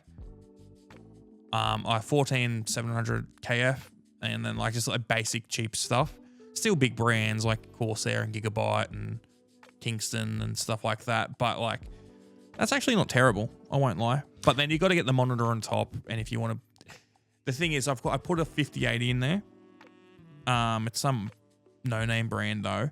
But then with a you got to get a monitor that's going to be 4K that will do the higher refresh rates. And the thing is, it's like when people buy a gaming PC, they want to do it so they can perform better than What a they had console. originally, yeah. So you want to generally get 4K 120. That's sort of like the baseline. And it's just not cheap, No, sadly. it's not. Segueing away from shit got more expensive into one of the reasons why shit gets more expensive, AI data centers. Australia's just planning to put in some new regulations. Have you looked at them? No, I haven't. I haven't been doing my daily AI data center lookup. So, Can't say it was on the list today. Yeah. well, no. this is something that caught my eye about a week ago. Now, this is all from Culture Crave. According to them, this is what Australia's planning to put in place for any data centers that are due to be built here. So Australia's planning some of the world's toughest AI regulations. Water usage for data centers will be limited, that's a good thing. Yeah. AI data centers will be required to become net producers of energy. I think that's one of the best things I've heard there. Yes, that's good. Depending on how it's implemented. Because it could also mean like there might be a couple of loopholes they might be able to exploit to say, oh no, we are producing more energy than what we are using. And it's just like not going to be true. AI companies cannot train on Australian creators' work without their permission. Also a very good thing. I Very heard that good. was a huge win, yeah. These proposals are expected to be introduced as legislation sometime in 2027. Australian writers, musicians, artists, and journalists must retain ownership and control of their work. And the laws will hopefully spell that out plain and simple. Just good news. It's Finally some as good long news. as, like, again, this is all according to Culture Crave from X. Yep. As long as like everything they've put there, like that's the way it's going to like more or less be written down. All good news. Yep. It'd be better news if they weren't going to build any data centers because Yeah. Sadly, I don't think the world's going to be at that point. I do think there's starting to be a little bit of like the AI bubble isn't popping, but I think people realizing it's not the be all end all. there's a couple of holes in the balloon now. Yeah. And like I've said, it's always good as a good tool. Like I used AI just then before to cut down that whole story about that kid with the swatting because it was just paragraph after paragraph after paragraph after paragraph. It's like I've got to quickly just see dot AI point. has its uses. It does. It is good as a tool. Unfortunately, it's being oversold and overpromised and overemphasized as a replacement for so much stuff that it does not need to replace. Yep. It's one of those things at the end of the day is when you attach dollar signs and you want to see monetary value, that's when it's like shit gets real murky and bad usually. Exactly. Well, I mean, we're nearly at 2 hours and 15 minutes. I think we leave it there. I'm happy to leave it there unless... Jacob, you got any other big topics you wanted to bring in? Nah, I really didn't think anything other than like I think Steam, you can now do gifting for other people on like I don't know if you different can do continents or different countries. different countries. Yeah. You don't have to be friends. And Yep. I think if you like if a PlayStation friend wants to buy you a game or something like that, they can just do that now. Oh, that's cool. That's very cool. Yeah. It's done in a very stupid, convoluted Yeah, way, I was about to say where that. Which, like if you need it's- to use your email and stuff like that. I like know your you friend's could use, email. I know you could use email previously. So I don't know if that's new because I've done that for No, Laura. I meant more like if I was on a PlayStation, it like makes an account for you to make the Steam purchase. Oh, But okay. it's like, okay, for me to buy it for you, I need to know your Steam's email or something like that. And it's like a very stupid, like in the way. But other than that, no, it's pretty cool how they've set it up. Oh, that's good. That's it. really. Besides that, if you made it to the end of the episode, which I know there's a fair few that still do, let us know if you liked our little adventure on Alpha Halo and if you'd like us to do anything more. At the same time, if this fucks up, we're just looking at a green Brock's like, oh yeah, I love it here. Wow, this is cool. yeah, I'm looking at the whatever happens Yeah. to be there, and it's just green. It's just going to be Bro, I'm catching Sonic up. inflation. Please don't. Yeah. Oh, you just realised I've got so much footage of you in front of a screen now. Fuck's sake. uh, It was bad enough. I've recently, like, we've been off for 2 weeks. I've also been off work for 2 weeks because my knee's screwing up again, and it's very painful. It's been a pain in the knee. pain in the knee. The day I got back to work, one of our friends who works the counter will say, their first thing that they came up and showed me was Sonic inflation foot fetish stuff, and I was just like, cool, Bailey, if there's one thing I've missed this last 2 weeks, it's our little chats about stuff you've seen online and immediately thought of me. Yeah. Oh well. Well, that's that. Next week is episode 100, our biggest milestone yet. Ben will be back. It will be me, Brock, Ben, and Jacob. I'll see if Beans wants to drop by. I think she might be busy. Zach wanted to be here, but sadly he's still overseas. He's actually pretty bummed that he couldn't be here. But we'll see how that goes. We've got it's nothing too crazy, but it's a fun idea. We've done it before, but this is going to be a newer spin on it. Yes. And it'll be very, very topical for episode 100. And if you liked our last episode with Troy, let us know that as well, because I'd like to get him on again. I think a lot of people liked that episode. We got a lot of comments on that. Troy loved coming on. He did. He really loved it. He's been sharing all that stuff. I dare say I might be getting a bit more work to do some more podcast stuff for Troy now. But with that, let's say our famous Catchphrase. Halo catchphrase. We will save it there. All right. See you guys. Pause the main screen to get health. Bye. Save point. Yeah. All right. See you. Bye. Bye.